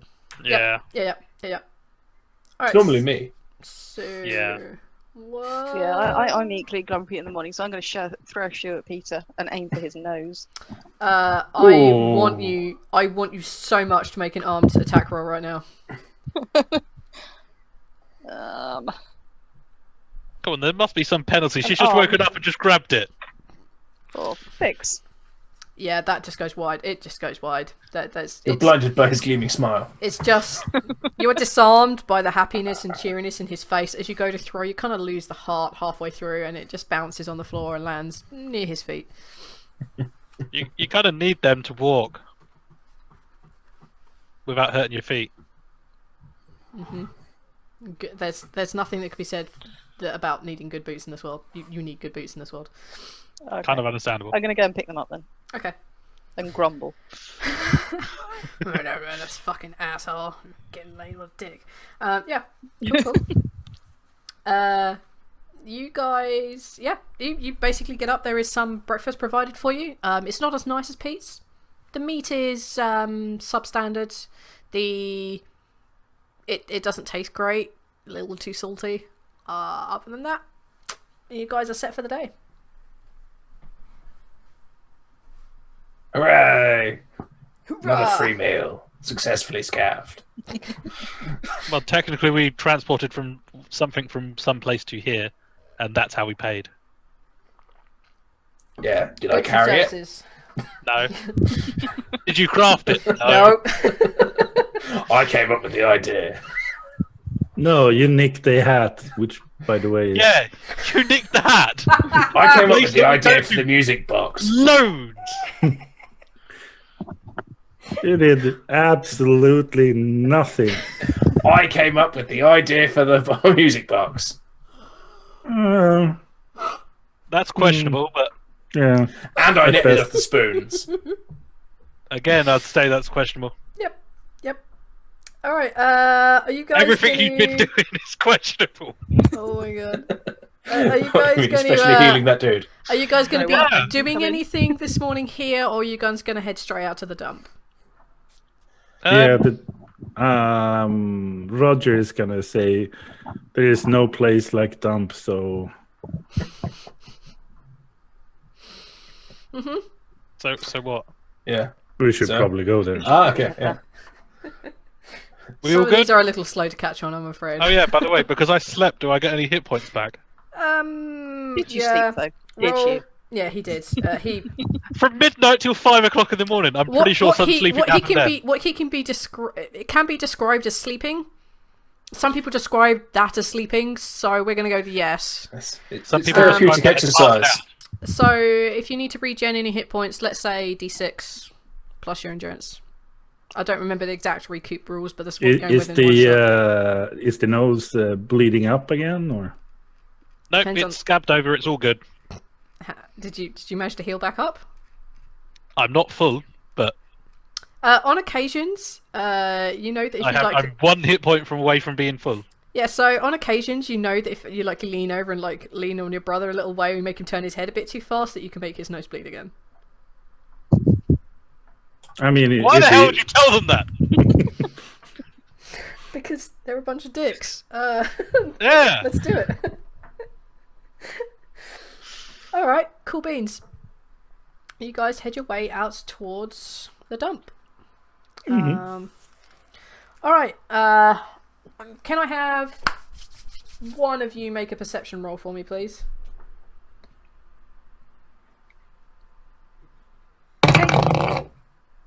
Jeez. 9. A 9. Sounds like a gun's going. Oh no, 8. Because he can't see when it's sunny. Oh my gosh. Today is not quite as sunny as it was yesterday. Unusually, you're feeling a slight nip in the air. Like, just occasionally when the wind changes. It's just occasionally you just kind of get that kind of like, whew, it's a cold breeze. Happy, because it's genuinely bloody hot, but you occasionally get that cool, nippy breeze.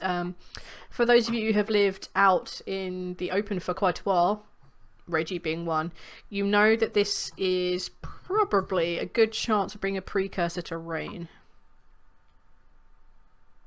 Which is not so good.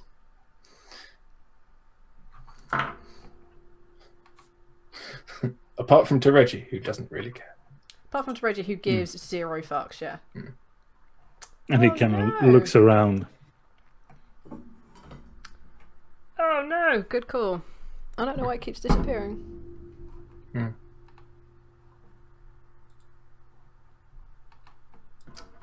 As So you normal, saw minor technical difficulties.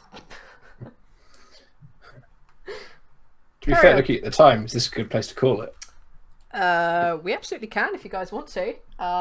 It's a Yeah, good actually, place. because we're I about thought to you guys turn up- needed to run off. Oh yeah, but that's Yeah. like in an hour. But we can call now because we're gonna carry on to next week, right? Yeah. Yeah. Cool. Because I haven't ever had a group take so long to. Thank you for the raid, anything? host Owens. Thank you. You're a beautiful, beautiful woman. But we're about to jump off. I've never had a group take so long to get out of the bar. And you guys had a protracted fight session, which was possibly the stupidest thing I think we have done in that particular section of this game. So It's that's all all good. Apologies We because we can't seem see to be. Thirsty or Skagger. Yeah, we're missing Thirsty and Skag camera. I don't know why it keeps doing this to me. I give up. I Yeah, it's surrender. been doing it most of the night. It's weird. Yeah, it flicks on and off. I'm not really sure how or why or any of that good jazz, but it's clearly a sign that maybe we should carry on next time. Do you drag it outside or the window?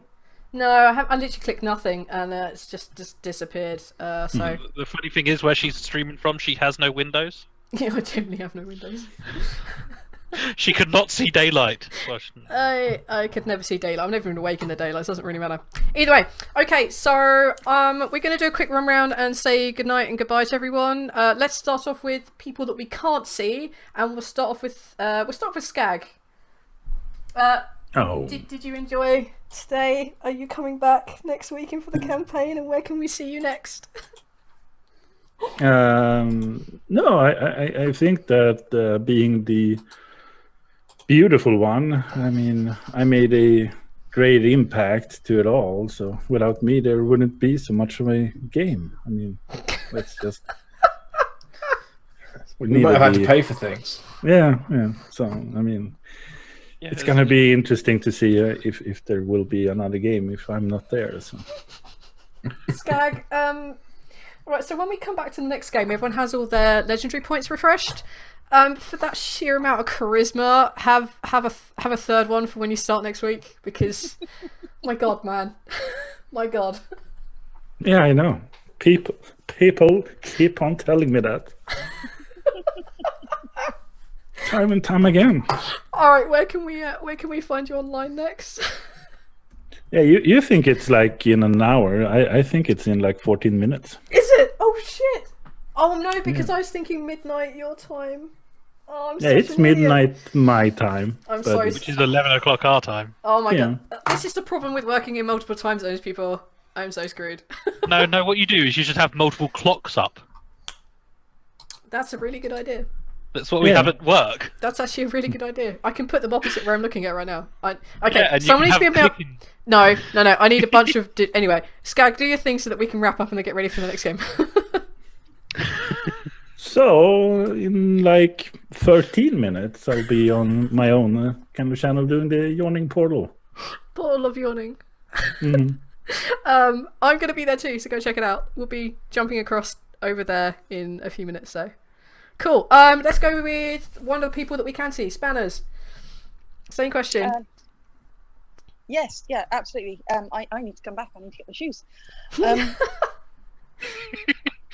And a grenade launcher. You can find me on Twitter as Worthingweb. Cool. The other one that we can see, Terracon. Hello. Yeah. I had fun. I'm so going to be back. Good. It was awesome. Considering I was the one that got all of the free stuff. Yes. Not Skagef, me. I was the one that spoke to them. I used my sexy trait. No, retconning that. You can I don't retcon remember if you any of want, that. it still doesn't mean it's real. Wow. Can we find you online? Unless you play WoW, no. Good to know. Ugh. Good to know. Alright, Thirsty, very quickly.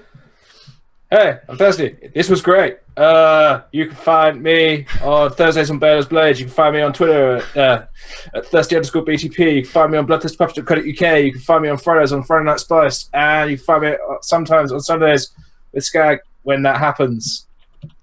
Cool. Done. Nailed Mic it. drop. Alright, boom, mic drop, motherfuckers.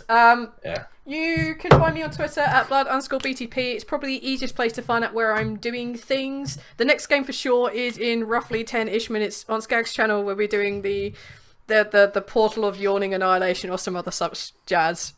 This was really fun. You guys are both the worst and the best. And I can't believe this is working You in any way, predicted this shape, when or you form. got me in the room with Skagef. I genuinely did, yeah. I thought this was going to go terribly. And it has, but in such a very beautiful way. We are back next week to finish off Pete's favour.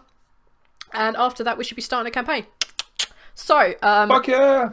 in the interest of getting the hell out of here, we're going to go to the credits and we'll catch you guys on another time. Good night, bitches. Draw!